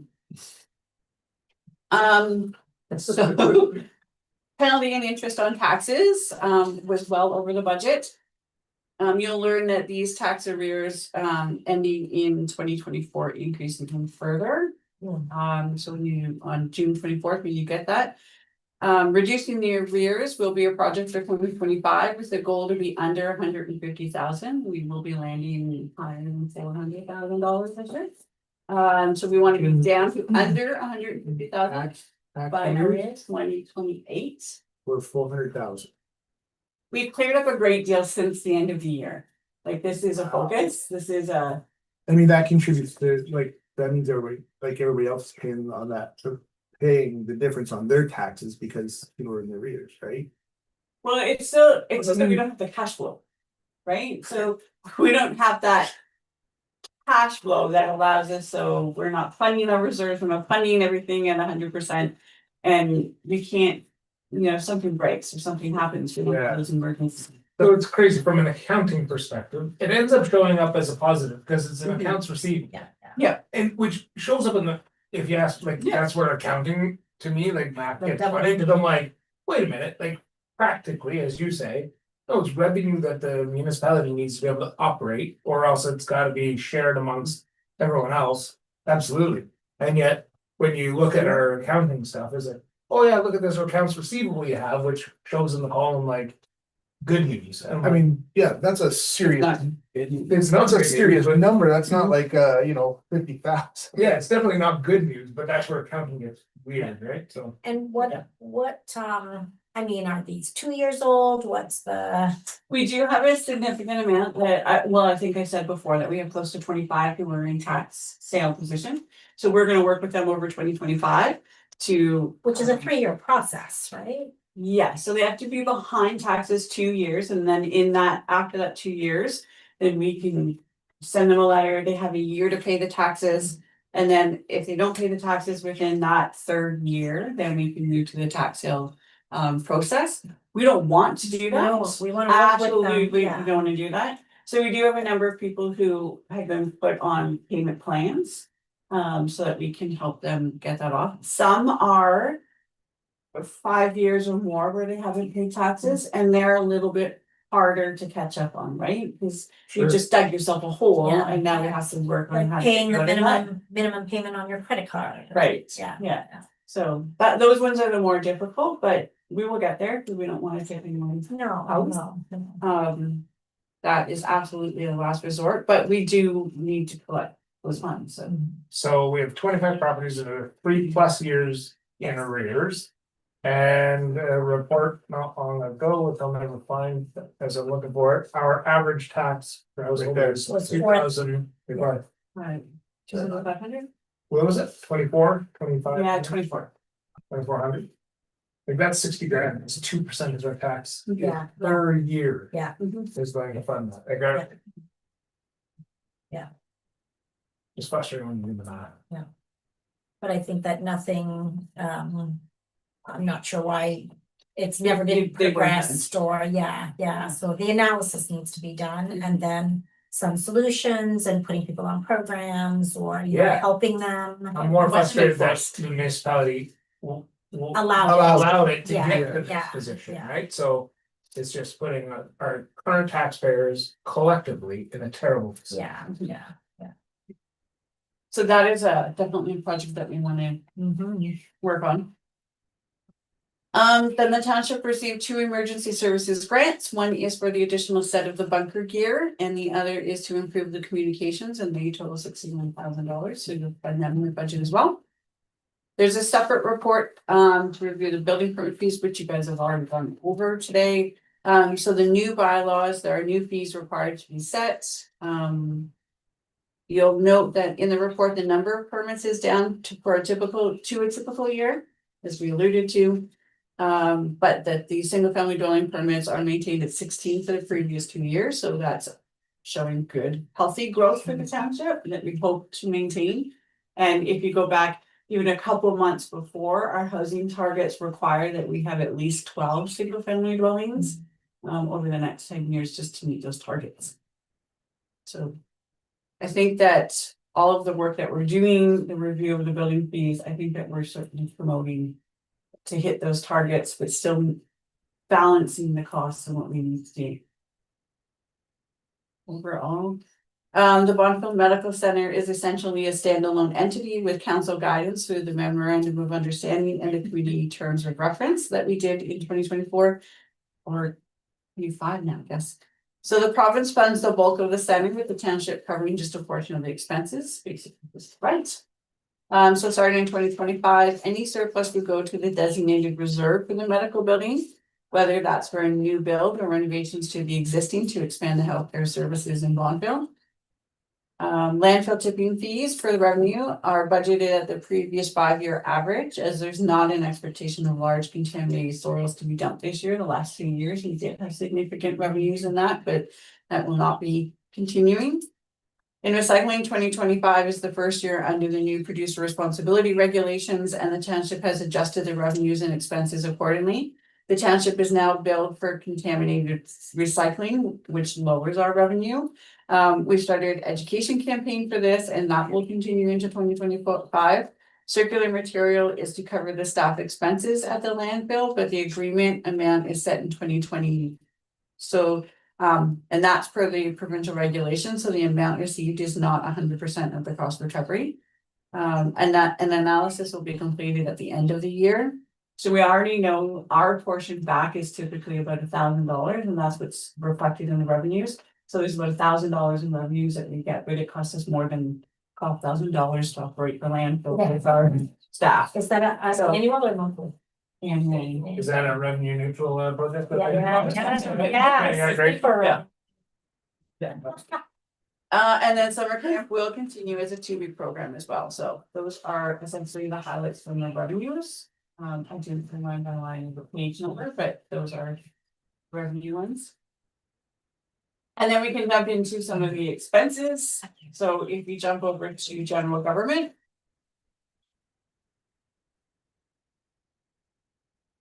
I hope, this, no, general government. It'll say general government. Well, I have it. What? Place. Yeah. So the first section is your council expenses. So they are down this year. Again, as on these sheets, you'll see that you have your 2022 actual, 23 actual, a 5-year average, 2024 budget, 2024 actual. It does say the year to date November, but that's actually for the year end now. I just didn't update that title. And then your 2025 budget, and then 2026 anticipated expenses as well. So council budget is down. I don't expect that will increase until 2027. Because that's typically, it's the cycle of when there's a new term of council. Then you go to more conferences, there's more training, there's a lot more consideration, so this is an average and very expected number. And then you have the salaries are highlighted, it's based on the collective, so and all the agreements that are already in place. The highlights, I guess, are line number 396. So 396 in here, the capital levy that goes into here. So you'll see last year we budgeted 145,000, that's the gravel program essentially. And we came in at 71,000, but the accounts, we have a number of different accounts for public works that we have to go through, so we budgeted in this account. But now we've created an actual gravel program account, so we're not gonna budget for it here anymore, we're gonna budget for it under public works, under a gravel program, same with the stockpile. So this year, we're only putting in the 13,500.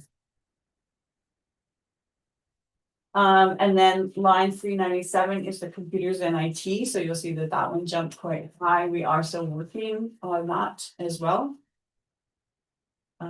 So we hope by the end of the year that you will actually not achieve that budgeting number, but it's there because that's our commitments to now. So, and then line 401 is our website. So it was budgeted last year. It's not completed. In 2024, it is going to be completed in 2025. So the funds are in there.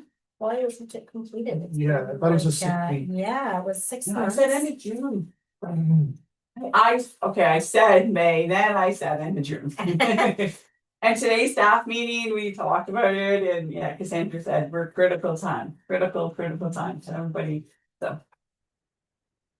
We are hopeful to launch it by July 1st.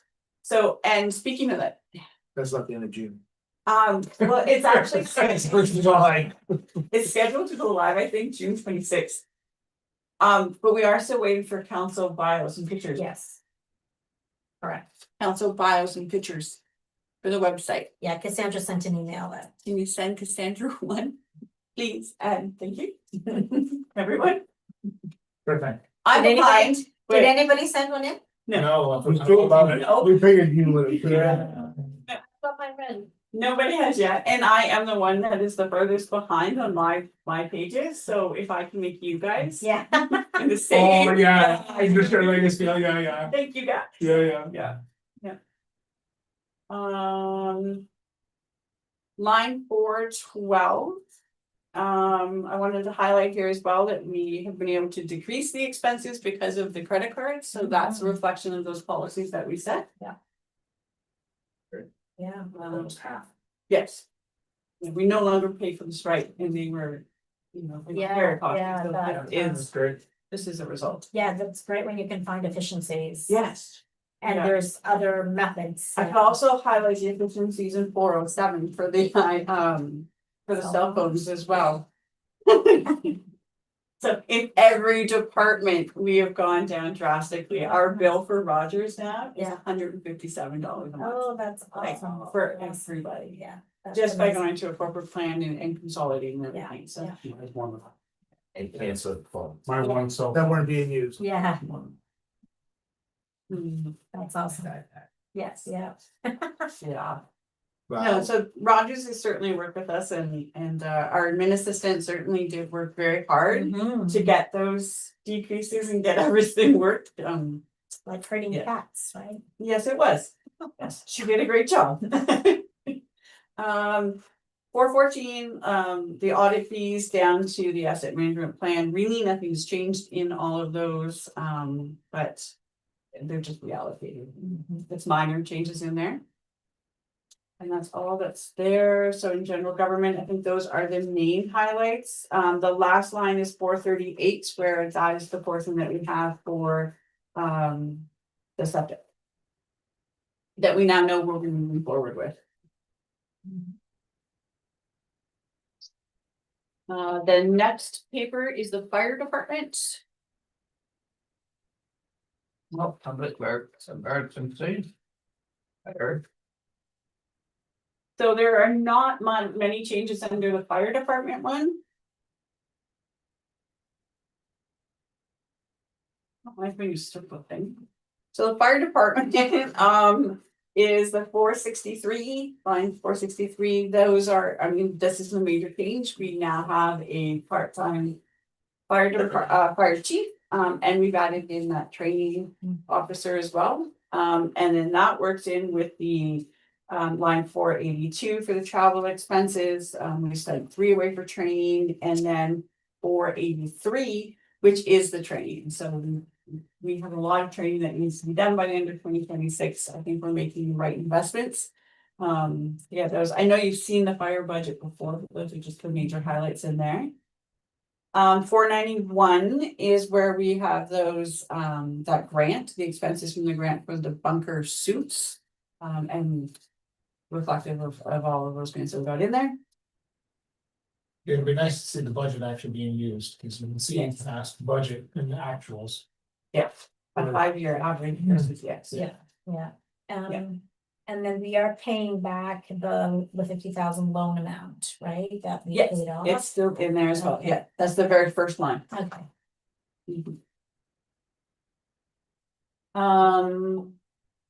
And then 506, line 506, there are some additional work that we need to do, and this is reflected for station 1 and station 2. Under the station 2 part, we do have to do some work on the insurance once those bollards done at the fire halls and at public works, and they'll have to get done this year for sure. We asked for the extension for this year, so. Do we have a budget amount on that? What do you put? 1,200. It's in here, we are gonna do it in house, so it's gonna be mostly utilities. Yeah. It's expensive. And it's You the, had to do it. yeah, and just the steel alone and the bollard steel piping is very expensive. Okay. 1,200, he could have cut us. Can we move? 2,000's not gonna cut it. I think I spent 5,000. And how many?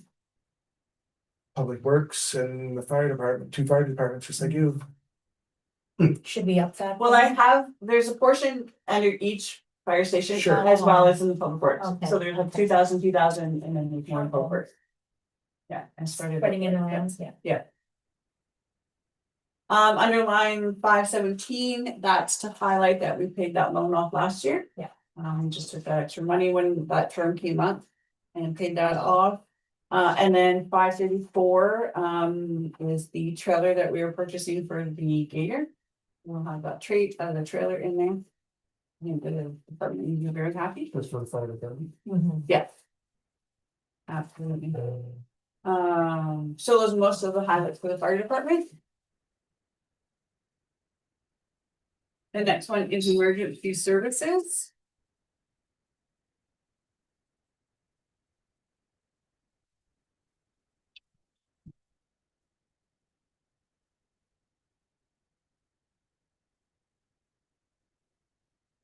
So in emergency services, wait a minute. This would be Yeah. line 550 is the loan for the radio grants. So this grant will set up the fire department with new radios, digital radios. As well as 2 dispatch consoles, so that every communication that is over the radio is recorded from the dispatch console. So there will be a dispatch at the fire hall as well as at the EOC. And that will record everything. The EOC will also have 2 base stations, one for the radios for the fire department and one for the radio for the public works. And I believe any radio that's from, the fire department is going to go to public works with analogs, but these are the newer analog radios that can be updated to the digital. So we'll work on that as a project too, but under the grant, we're going to get as much as we can. For those radios, and that will give them better communications, better record keeping, so they'll have that, they don't have to worry, so there's a lot more coverage in there. And that's essentially it for emergency management when it comes to the expenses under the building department, you'll see that as well.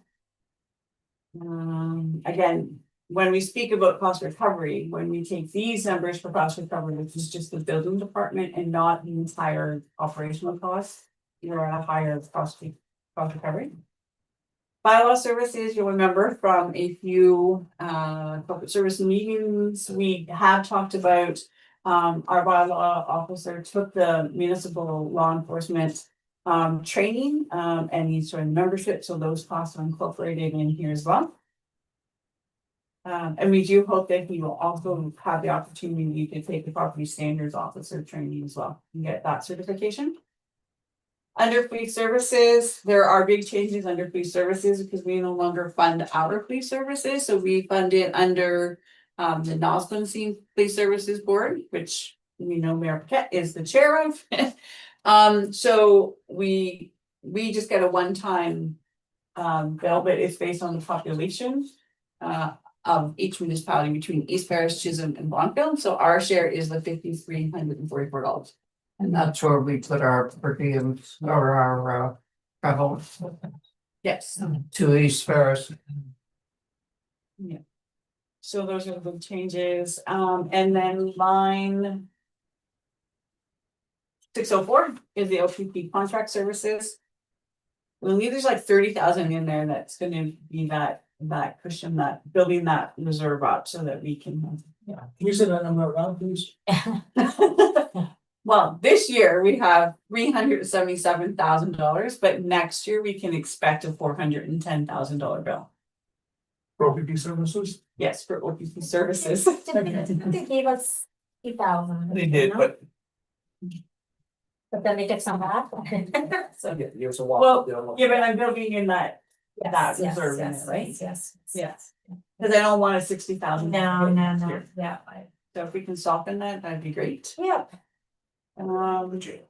Yes. And as much as, one thing that we never highlight in all of it, and I know it comes up under the public works budget, which is next. Oh, So I don't know if anyone has questions about any of the budgets today, so far, but even though, we always say about the impacts and the DSABs, which is our highest, it's a third of our, between DSAB and OPP, it's a third of our budget, of our levy, right? So, but then we don't think about the small things, and just to have railway crossings in the municipality, we pay $17,000 a year. Yeah, not just a matter of conservation authority. It's just, 30. when you put in everything that we pay. Mhm. Anyway, I will depress myself, so Yeah, let's go yeah. on public works. So in public works, I built in some risk. I think I've managed the risk well. So the first one is 722 on the wages. You'll see that we always budget the actual costs. Mhm. So like the actual cost, we figure out to the penny what it should cost if we were at like the worst case scenario in winter and it was those, so we've not reached that. So I have reduced that budget just a little bit, so that we can be a little more realistic in there. Do we have any vacancies? Yes. Minor ones. Well, one and a minor one. And then also providing you guys the full budget, which is not really, these full budget documents are not public documents. But you can go through to look at the wages, so you can see exactly how much that we spend on driveway cross culverts in wages. Or how much we spend in ditching for wages. So, and we'll do measurements and evaluations on those. After year over year things, especially like with brushing where. Obviously that number is going to increase because now we have our own brusher, we're going to do our own work. Sweeping is going to increase because we have our own sweeper, so those We're gonna wages. see the option. Yeah, but you're saving, Yeah, not subbing it Yeah. in. No, absolutely, the costs are still saved, but you can measure It's not that. just either to have that. Yeah. Yeah. Yeah, I think it's great information. We're not Just gonna on- KPIs, this is it, right? Yes, Account- Yes, Yes. this is it. absolutely. Yeah. And then bridges and culverts, you'll see in here as well, we don't have the 2-year. Bridge study that needs to be done, so that bridge amount could be reduced. Years. You'll see from patching as well that, we've gone from, really high cost in patching. Like 38,000, and then our 5-year average was 24,000, then in 2023 it was 38. 40,000 was budgeted in 2024, but then we pulverized Development Road. So, and then you can see that we really only spent 17,000, so you know how much patching we did on Development Road. Yes. The budget. That is a huge expense. Yeah. Yeah, so we have reduced that budget as well because it's still pulverized, it's still. We repay for development, one patch at a time. Yeah. Yeah. That was a good decision. And then, yeah, so that was that. I'm gonna let Alex talk to you about calcium.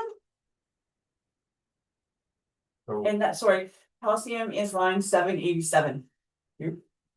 contracted services, so yeah, we had our tender increased we do a joint tender with East Ferris. Our tender got increased this year, on their behalf. It's gone up, the estimated quotation went up, after running some numbers today, I don't think we'll be getting right away what the estimate is. The original estimate, we have 110,000 in here. The Yeah, original estimate was 165,000. As opposed to 68 previous year? Yes. so more than double. For Yes. calcium. Yes, It's at 425, or sorry.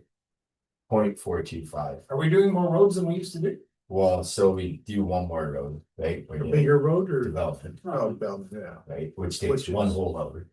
Almost, right. yeah, and it's $12,000 a load, basically. yeah, So I mean, the 60,000 is.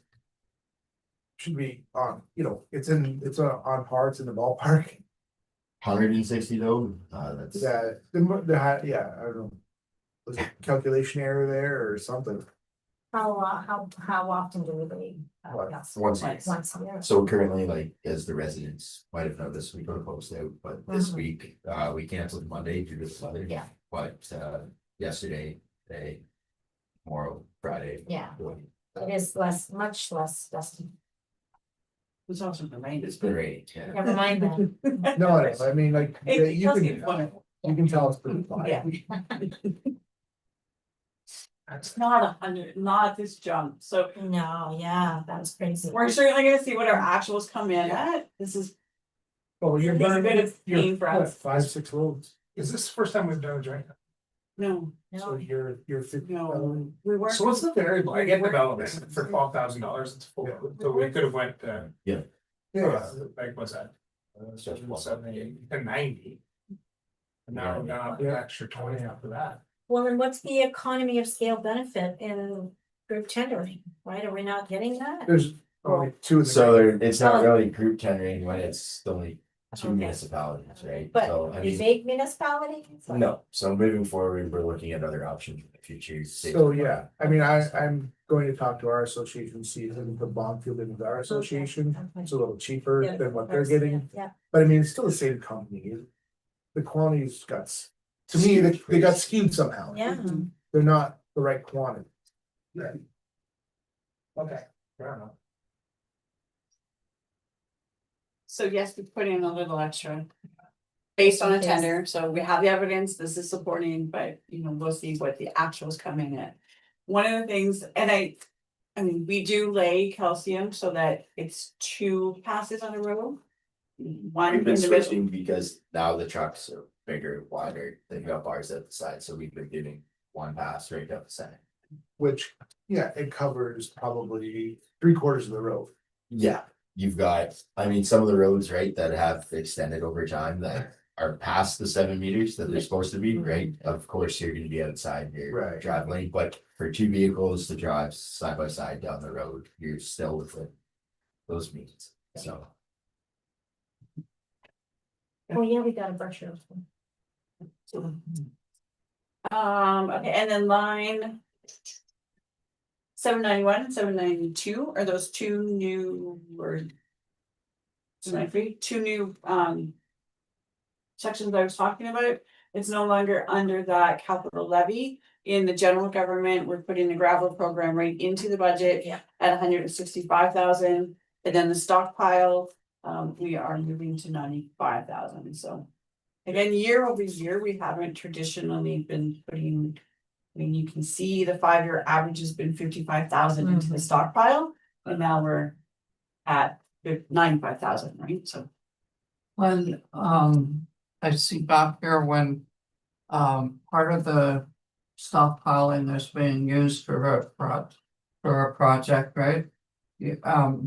Does that make any difference with us being short with our gravel? No, so we, last year when we sat down to do our budget and essentially figure out how many tons of gravel we needed.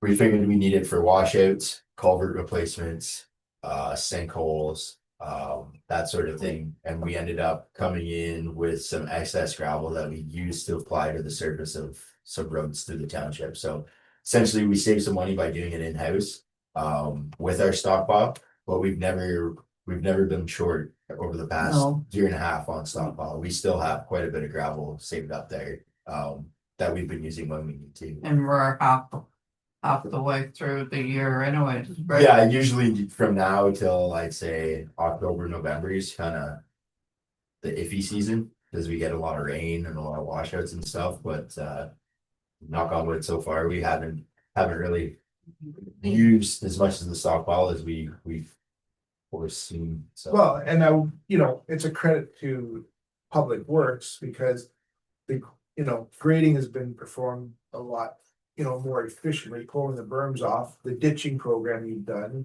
I mean, the water's actually running in the ditches, not down the road, washing out the gravel where you have to replace all the time. So, good job in Public Works. I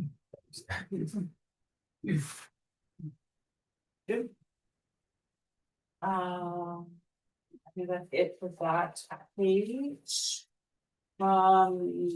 The next big highlights, anything that's changing, and I guess in line 818, I built in some risk on this as well.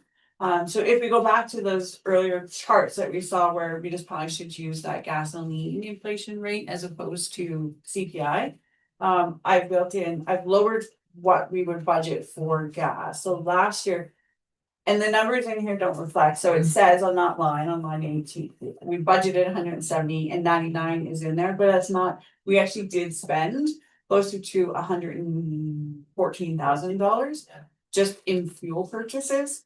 But that is like the little accounts where you can see like 833 where it's gas and oil, well, a couple $100 go into those accounts. In the past, you'll note that they never went into those accounts. So this year I did, I'm like, if we're budgeting money for gas in that vehicle, then we're putting gas in that account. Right. Or let's not budget for it, right? So I've spread the gas between Public Works and the fire department. So that 99,000 isn't the full amount, it's the 113 that is the full amount. So when we started budgeting these, and you can see the 5-year averages and the ones from 22 and 23, we've been closer to 137, 126. We know that the carbon tax is going, we know that the province is lowering eliminating their tax as well on the gas. So I think I've only budgeted 130 this year for fuel. And I think that that's a managed risk. I think that's reasonable. In lowering that expense as well. And then the next ones are, of course, 838, we purchased the sweeper. And then we get into. I have two of them, where are they?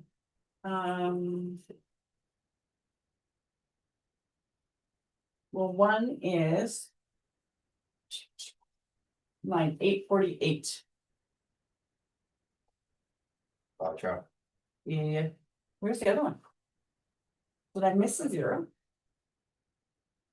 848 is the 20.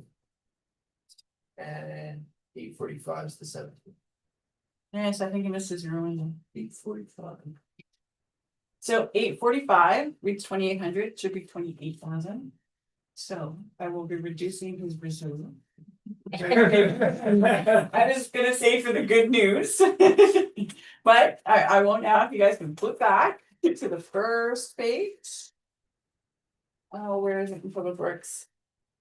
Maybe it didn't show up on here. Which one's that?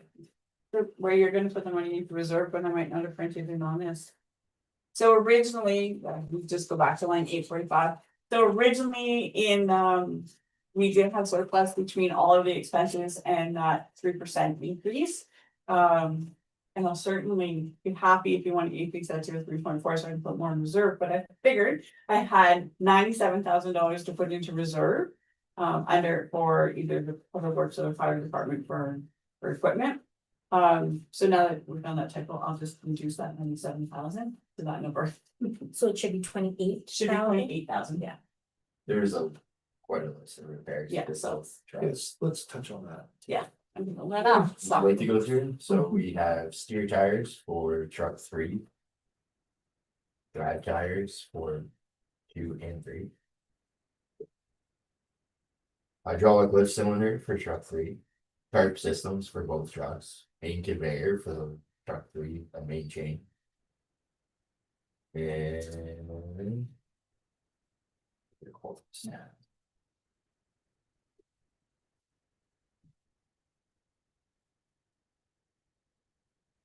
This is all because we had to get them safe, right? Correct, yes. Okay, so it's not user error or. It's, It's not user. I mean, I'll be completely honest with you, it's been neglected over time. Okay. So There's been no thanks. programs in place, there's been no. Recommendation for. For maintenance, moving forward, we sat down with our mechanic and. We put a list together of what needed done to bring these trucks back up to spec, so that we are not incurring breakdowns, so we're not. Calling in a mechanic every day. And it's gonna extend the life of the equipment, so hopefully save us money in the future, right? Well, and not only the fact that they're commercial vehicles, they need to. I mean, in my They have to be opinion, fixed if properly. you've got tires on a truck, like the ones we drive, right? I'm personally not going to send my staff out in that truck with those tires aren't safe, because that's their life at risk. Yes. Whereas I know tires are expensive, but in past, then that we haven't purchased tires, so we. Or tires. Okay. Well, I'll say yes. No, I mean, so yeah, Alex is. Good job. I mean, it is a hard pill to swallow because we're almost $30,000 in repairs for each Right. vehicle, but it's stuff that's needed, like a Yeah, hydraulic lift cylinder for the box. We've got cross conveyors, the main chains, those things do go up, after time. But like tarp arms assemblies, plow harnesses, we had an incident this year where during one of the frost, the warmth. One of the last snowfalls. Snowfalls, one of the operators caught a soft spot over the road, which happens, yes, it does, and I'm glad the operator was okay. But Yeah. once again, right, we're Yeah. into Yeah. almost $10,000 in repairs on a harness for a vehicle. Like, this stuff's not getting any cheaper. no, So we no, were $28,752, yeah, including the brakes and the windshield for the So one that- round. dyslexic. So, Wow. And that's why, I mean, I keep reiterating the fact that get a maintenance plan Yeah. moving forward, and so it's gonna keep these vehicles going. Mhm. And all of the equipment, right, so. Yes, please. Yeah. Maintain the equipment. Yeah, properly. yeah. Just saves in the long. Cause like, as we all know, we don't have $475,000 to buy a new plow truck. Yeah. So. Well, I mean, We have, No, we spent 250 on a bridge earlier. Yeah. we gotta keep what we have in working order, in my opinion, or else. Yeah. We're gonna run into problems like we did with backhoes, right? We weren't suited for ditching and. And I think the documentation is really important, right? Is keeping proper records and making and sure, not only us protecting the township, but making sure the trucks are compliant. yeah. And so, So that's a huge deal. thank you, Alex. So then line 864 has the insurance claim, that's, it's in that account, obviously, it's not an insurance claim, but. You did talk about it at the last meeting, so there's 36.5 budgeted for that, that includes the cost of DKI. As well as we know there's a contingency for some mechanical. And then this will include getting the new kitchen counter, the lunchroom set up and the equipment that you need in the kitchen. Yeah, because there was something that wasn't included that was still going. Yeah, on, so it's right? like the mechanical work, so the air conditioning unit, the Okay. venting, the water pipes in the back for the inflated heating. As well as the HRV unit upstairs, so. So they're gonna walk through the highlights for public works, but on line 876, we'll start on environmental services. So these are our landfill. So. And in there, really. There's no change, our contracted services, sorry, that's line 887. And that's Miller, and that can be reduced because Miller has one bin, and that we still have our scrap bin, and Miller still comes to do that, but the rest of the costs are GFL Miller does costs, their we don't scrap pay bin? for those. Scrap, yeah. That's what the $12 runs. We pay $20,000 for it. What? Well, we're not exactly sure what the costs are going to be, because this Oh. is our first year with the producer responsibility. Because So no, it's not all Miller, what we but I were don't know what the before costs was, we thought we owned. Our bin, right, we thought we owned the garbage bins that were at the landfill. We ended up, I spoke with Miller, had a meeting with them, we didn't own the bins, we were just Renting? renting them. Now to break the contract with Miller, because GFL took over, right, so we were still in a legally binding contract with them, GFL took over. We had I believe it was $38,000 bill outstanding 40,000. With Miller? with Miller. Because you're breaking the contract. Because we're breaking Oh, the we're contract, breaking. so we sat down and came to an agreement that they can have their bins back and we'll. Make it a wash, Okay. so it's. Because we are on a rent to Rent to own, yes. Whoa. Films. All right. So, I mean, are we under contract with scrapping? I don't believe so, but I can double check for sure. Because we should be dealing with the scrap companies in North Bay, a lot cheaper. It's just the bin, Yeah, they dropped the bin. it's just, they charge you to come and empty, that's it. Yeah. No bin fees, no, It would be the same idea, I The guess. thing at the scrap. no, we get, No, we get the Okay. money. we get the money, they just deduct the $200 Okay. for to come and empty it. So, I mean, we should look into that, because if it's. Like, we shouldn't be renting a bin for that if we can get it for free, right? Great. So that is most of public works. I don't know if there's any other questions from that, those are the highlights. Then the next one is, the health and family services, you guys have seen this is the medical center, it hasn't changed since. We saw it. I think 2 corporate services meetings ago, it's been approved by the group. So essentially the province, under that revenue section, you'll see that the province contributes 246,000 to the project. And then there is. The expenses on that are 246,940. But under line I think I don't have an account for it yet, but 652, line 652. That is the surplus that will go into a reserve for the medical center. So whether we do a new build or whether we do, but we know that. We've already expanded a lot of the healthcare services at the facility and they are bursting at the seams. Yeah. And they want to offer more, but right now for mental health, I believe they're going to East Parish Medical Clinic. And then there's physio that we could be offering, so there, if we had space. Yeah. We would have services in Bonneville, so. Yeah. Yeah, so building this reserve allows us to start planning for the future. Okay. So that's basically the medical services. I think on the second page of that are the other levies. And the cemetery, which is a minimal, but. As well. I think we have underline 663. We have one more year, 2026, to be building in that increase of this number's wrong. That increase for the Castle Home levy in 2027, we actually have to start paying. Right now, it looks like the loan payment will be approximately 130,000 a year, so we've built up that reserve, so that can possibly in the operating budget. To allow us to do that, but in the reserve, we will actually have that much money, so then we can just. Council resolution, council discussion, we can start moving that into asset management.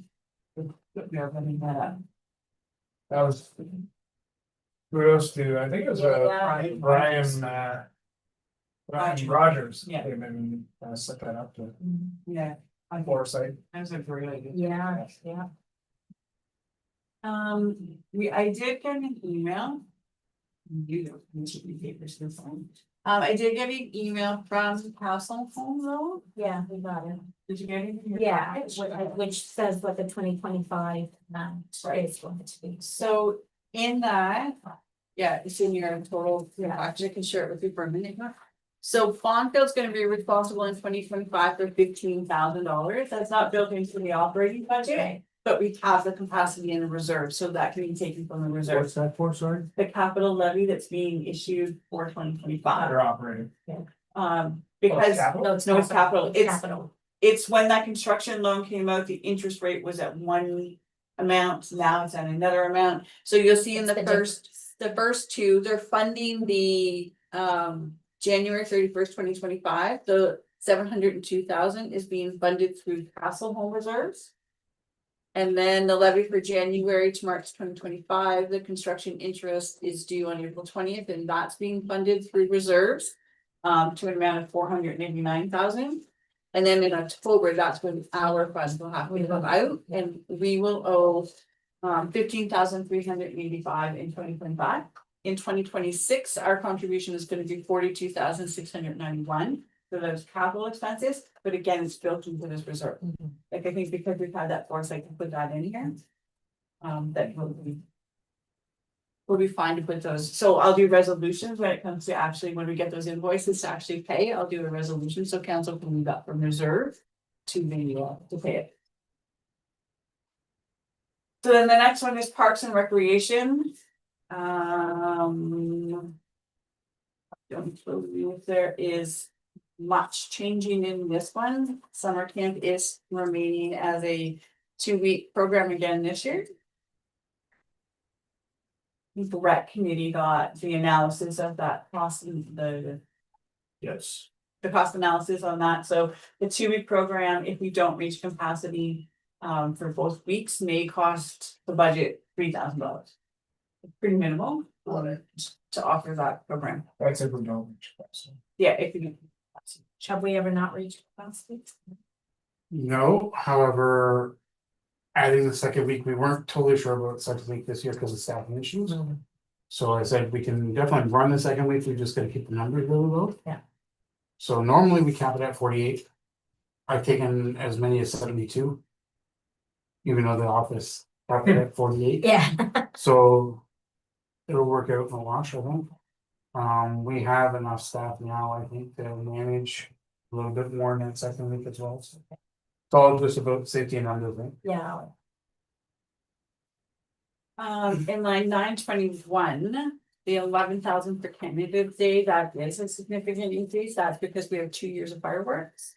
So the fireworks will happen in July, on July 1st, barring any fire ban. But the company, we are running into some little snags when we were trying to find firework companies. So for next year, we're gonna have to be a little bit more aware. And that 11,000 may be the new price because there's the ones that we normally went to, they don't service anyone under $10,000 now. So they will not supply fireworks if you don't have a $10,000 purchase order. And this year, although I know that we'll get people trained up this year, we don't have people that are trained to light off the fireworks. So we're paying the company to do it, so that's coming out of that portion too. That's the province, right? Is that the, But the province gave us $1,000 for the funding, no, the federal government did.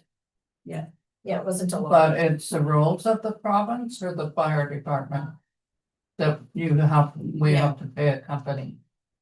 Because we don't have anyone trained, so once we have someone trained Oh, that still, can do it, There hasn't been any fireworks Yeah. shows. Yeah, So as soon as someone's trained, then we don't have to pay the company to do it. We can just purchase the fireworks and then we can light them off. The fire department will be there. We just don't have big staff, so. But they're working on it too. So line 923, this isn't the actual expense, but I go through Parks and Rec budget. So for events and programs, those costs are 24,500. So I just kind of summarize them all in there. So our events and programs are 24,500. Parks and park maintenance is 30,800. And then the administration expense for Parks and Rec is 22,000. So I summarize those up. There's also an amount in here for improvements. For parks improvements. And I believe that amount last year was 4,500. And it was not used. It was for the Rutherglen Park. So it's still in here. I'm not sure what's gonna happen with the Rutherglen roof structure now. And I also heard that we need to do a new ramp at the outdoor rink, so that's increased a little bit in there as well. I did see that, they're a little tough. Yes. So then it's Parks and Rec, the library. Yeah, cause we didn't have big gaping holes in it before. No, and I know last time we moved around skateboard equipment for the farmer's market, there was no hole in any ramp seating, so. Oh, no. Ramps to the. For the Zamboni, you go in. All the wood ones that we have. Yeah, I mean. Without doing the eaves trough as well, all the water comes down and pounds on them, so those pieces of plywood essentially are sitting. Yeah, So saturated wet at the time, all the time. right, so, So they're not gonna rust. They're adding. no, That's something we should look at budgeting, the next year or so is these troughs on that. We have a reserve. What's the reserve for? I don't know that number. See, if we- 7,000? Like, probably enough for the use routes. if we did eavesdrops there, it would be nice to tie into that drainage that we wanted to put across the pathway. Yeah. We could tie it all together and then there'd be no water essentially on the ground. It is actually a liability when the water comes down and it's even a little windy. It soaks the whole indoor rink Yeah, and kids play on it when it's fun rain because they want to get out of the rain and it is Oh, super yes. slippery. yeah, like you said, it's potentially a liability. So there is funds in the. I thought we were moving a skate park someplace else out of the ring. We just blew the funds from the east troughs on. I'd like to eventually move the skate park to where the basketball is. Yeah. And fence it in so that you can lock it and close it when it's Yeah. less season. The equipment that we own, the skateboard equipment came on a grant like ages ago, long before us. But every time we move it, Yeah, Yeah. that's the we're biggest problem. gonna kill this Yeah. equipment and we're not gonna have them use it. Deteriorates the integrity of it. We do have a park. So we have the park land, so every time there's a severance, there's a fee Yeah. that goes from the seventh that goes into parkland reserve. And they were. And that reserve right now is can only be spent on certain items such as the East Rock and stuff. But there, we do also have that skateboard park reserve, Right, so because it like, that was part of the trillion requirement. Which we were Had to start putting. You're looking into. Putting a concrete pad. yeah, I believe the quote for the concrete pad was 78,000. Yeah, that makes sense. But Yeah. then all the sub base, is that sub base No. too? No, No, that's just That's concrete. concrete. Okay, and that was That's what I 78,000, said, so you- this you is. Priced out the sub base. It's So we're not considered having that a asset concrete management plan, but it's not there yet. We're doing. maybe good. 40 something thousand. Yeah, no, and that's It's not cheap. and I figured we'd be up at 200,000, like, cause you can't just go down, you gotta go down. Well, that's the biggest concern, being so close to the lake with the It's frost probably level. clay under Yeah. there. Yeah. You're gonna have to go down 3 feet, 4 feet. And maybe even. The water table really. Yeah, it could be right in the water, but I would think you know. Yeah. It's quite low out here. Like ultimately, if we redid this pad and move the But the- skateboard they're equipment, high, fix sorry. the fence. Not well. Underneath the outdoor rink, you can leave the hockey nets in, so kids can play ball hockey. Structures along the way. You could paint your pickleball lines on and do a couple courts and, you know, a portable pickleball net is next to nothing. You really bucks, like I've seen a couple of kids shooting lacrosse balls out there too. Yeah. I think there's also a business case to be made that if we actually did it like ease troughs with setting it up that. It like this is a beautiful area, amongst weddings and then you're protected by rain, so like. There's actually a rentable space there that, I'm not saying it's gonna make a $78,000 in the first year, but if it made $5,000 a year, If then we're it's. working toward it. Right, Yeah. yeah. Also, I think it's nice if we have actual specific, like a pickleball court, and I think that's great for our young. It's like Steve and I spoke about before, the crank down nets would be a good Yeah. idea. Oh, yeah, absolutely. From sideways and you can put two full courts in. There's tons of different. Yeah. Just I mean, Outdoor more basketball stuff courts, to so do, it's covered, it's right? good. You look at the stuff that North Bay's done Yeah. with their parks. And with their new basketball center that's down on the beach. It's packed every weekend with events and tournaments. And anytime we go down there at night, it is. Yeah. It's so busy with the kids. Same as their new skate park. Pickleball is huge everywhere now. It's the fastest growing sport. Even the Grand Club added a ton of pickleball courts, so. You know, you can make them as expensive as you need to, between rubber coating for the floor. Or you can just paint the lines on it's portable. It's like, Yeah. That covered roof is such a huge asset, Mhm. to our municipality to be able to actually offer. Weatherproof, like it's outdoors, but you have like your weatherproof ability to be like. Pickleball tournament, Mhm. it's outdoors, but it's. Like a million different things that you rent it for, but. So we'll look into each one and tell them. The next budget was the library services, which is done by the library board. Woo, go library. I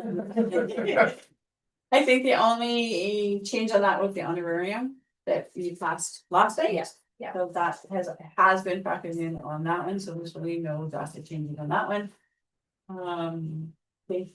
I mean, if you look at it in great detail, the only revenue difference was they used reserves for a photocopier last year, they don't need the photocopier this year.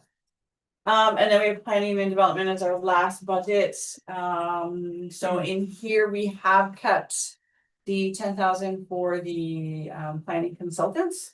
And we have met with them, we're working on doing some work on that, so we'll bring some reports. Expect your July council meeting, July 15th, to be pretty heavy on the planning. And then we'll bring in more of stuff so that we guys can, a number of reports, including the official plan, which I will not send to you guys before I send to the ministry. So we'll have those discussions as well in July, but so essentially nothing's changed much in the planning department either. So the last part is essentially our total expenses are going to be, so we have this line 980 is 5.4 million. Our revenue is 1.5 million. So our levy increase is 3.984, which, so the expense increase is at $244,000. The levy increase is 140. That expense increase is offset by the increases that we get from the growth on those, the assessment and the taxes. So overall, our levy increase is going to be 3%. So, that's not questions, if you have comments. I think we have captured everything that council has talked about, that you said you wanted to have done. If you did, Yeah. we go through it. Staff. Mhm. I forgot about the training, like the staff Oh, training right. this year. This we increased that a bit. Oh, and it's so So expensive. we did Common Core, we did Book 7, we've got. But it's necessary. Well, Yeah, it's required. Yes. They got they need chainsaw, common core because they have their own pits. It's got our own pets, Mhm. so Mhm. it's just, I don't know. I feel a lot happier when it's up to date on the training. Yeah, You know, like we had the street come in not too long ago. We checked our records and stuff and we were okay. Like, Yeah, they- yeah. They had no issues, so. yeah. So just like the maintenance of our equipment, the maintenance of our staff is equally as important. So, mhm. Now that we've talked about budget and an increase. All of our residents obviously are going to be concerned about an increase, because that's what happens. So on social media, I think, leaning back on what our levies are. Showing people a very simple pie I chart, Yes, charge. saying that, yes. say, look, like, here's all the money that we're responsible for, but we actually only have a small piece of pie for our planning. You know, before we do a vote, before we do anything, What's 1.3 what- million for the levies? this is what comes out that we don't have any control over whatsoever. Because most people don't understand that. Myself included before I was a council. Yeah, we had staff, we've already talked about how we want to communicate that graph and how we want to, I think last year I broke down a lot on the public works side. Mhm. And exactly what's included in public works, because people don't understand all of the components of public works, so. Yeah, we started putting together some information for how we want to communicate this year. So the next step on this would be to start the public consultation to tell the residents that we are going to look at the budget. I'm hopeful that you agree to put the budget on the next council agenda for June 24th, which then will be a very heavy finance budget or finance meeting, because we'll have the audit, who's going to come and present. And then we'll go into the budget as well. I feel like we're a little late this year because of all of the stuff that we were doing before, so I think it's imperative that we don't let it go too far. Mhm. I think for the community, we're on time, but for all of us, we want. We are not. We are not. on We're still a time. couple months Yes, behind. Yes, yes, so. Yeah. Alright. Moved by, we have Are you a done? resolution? Yeah. is okay if I read it? Yeah, yeah. Moved by Jason, second by Neri. That the committee accepts the final draft 2025 final draft 2025 with an overall tax increase of 3%, and further that public notice be provided. That council will consider the budget for adoption at the June 24th, 2025 council meeting. All in favor?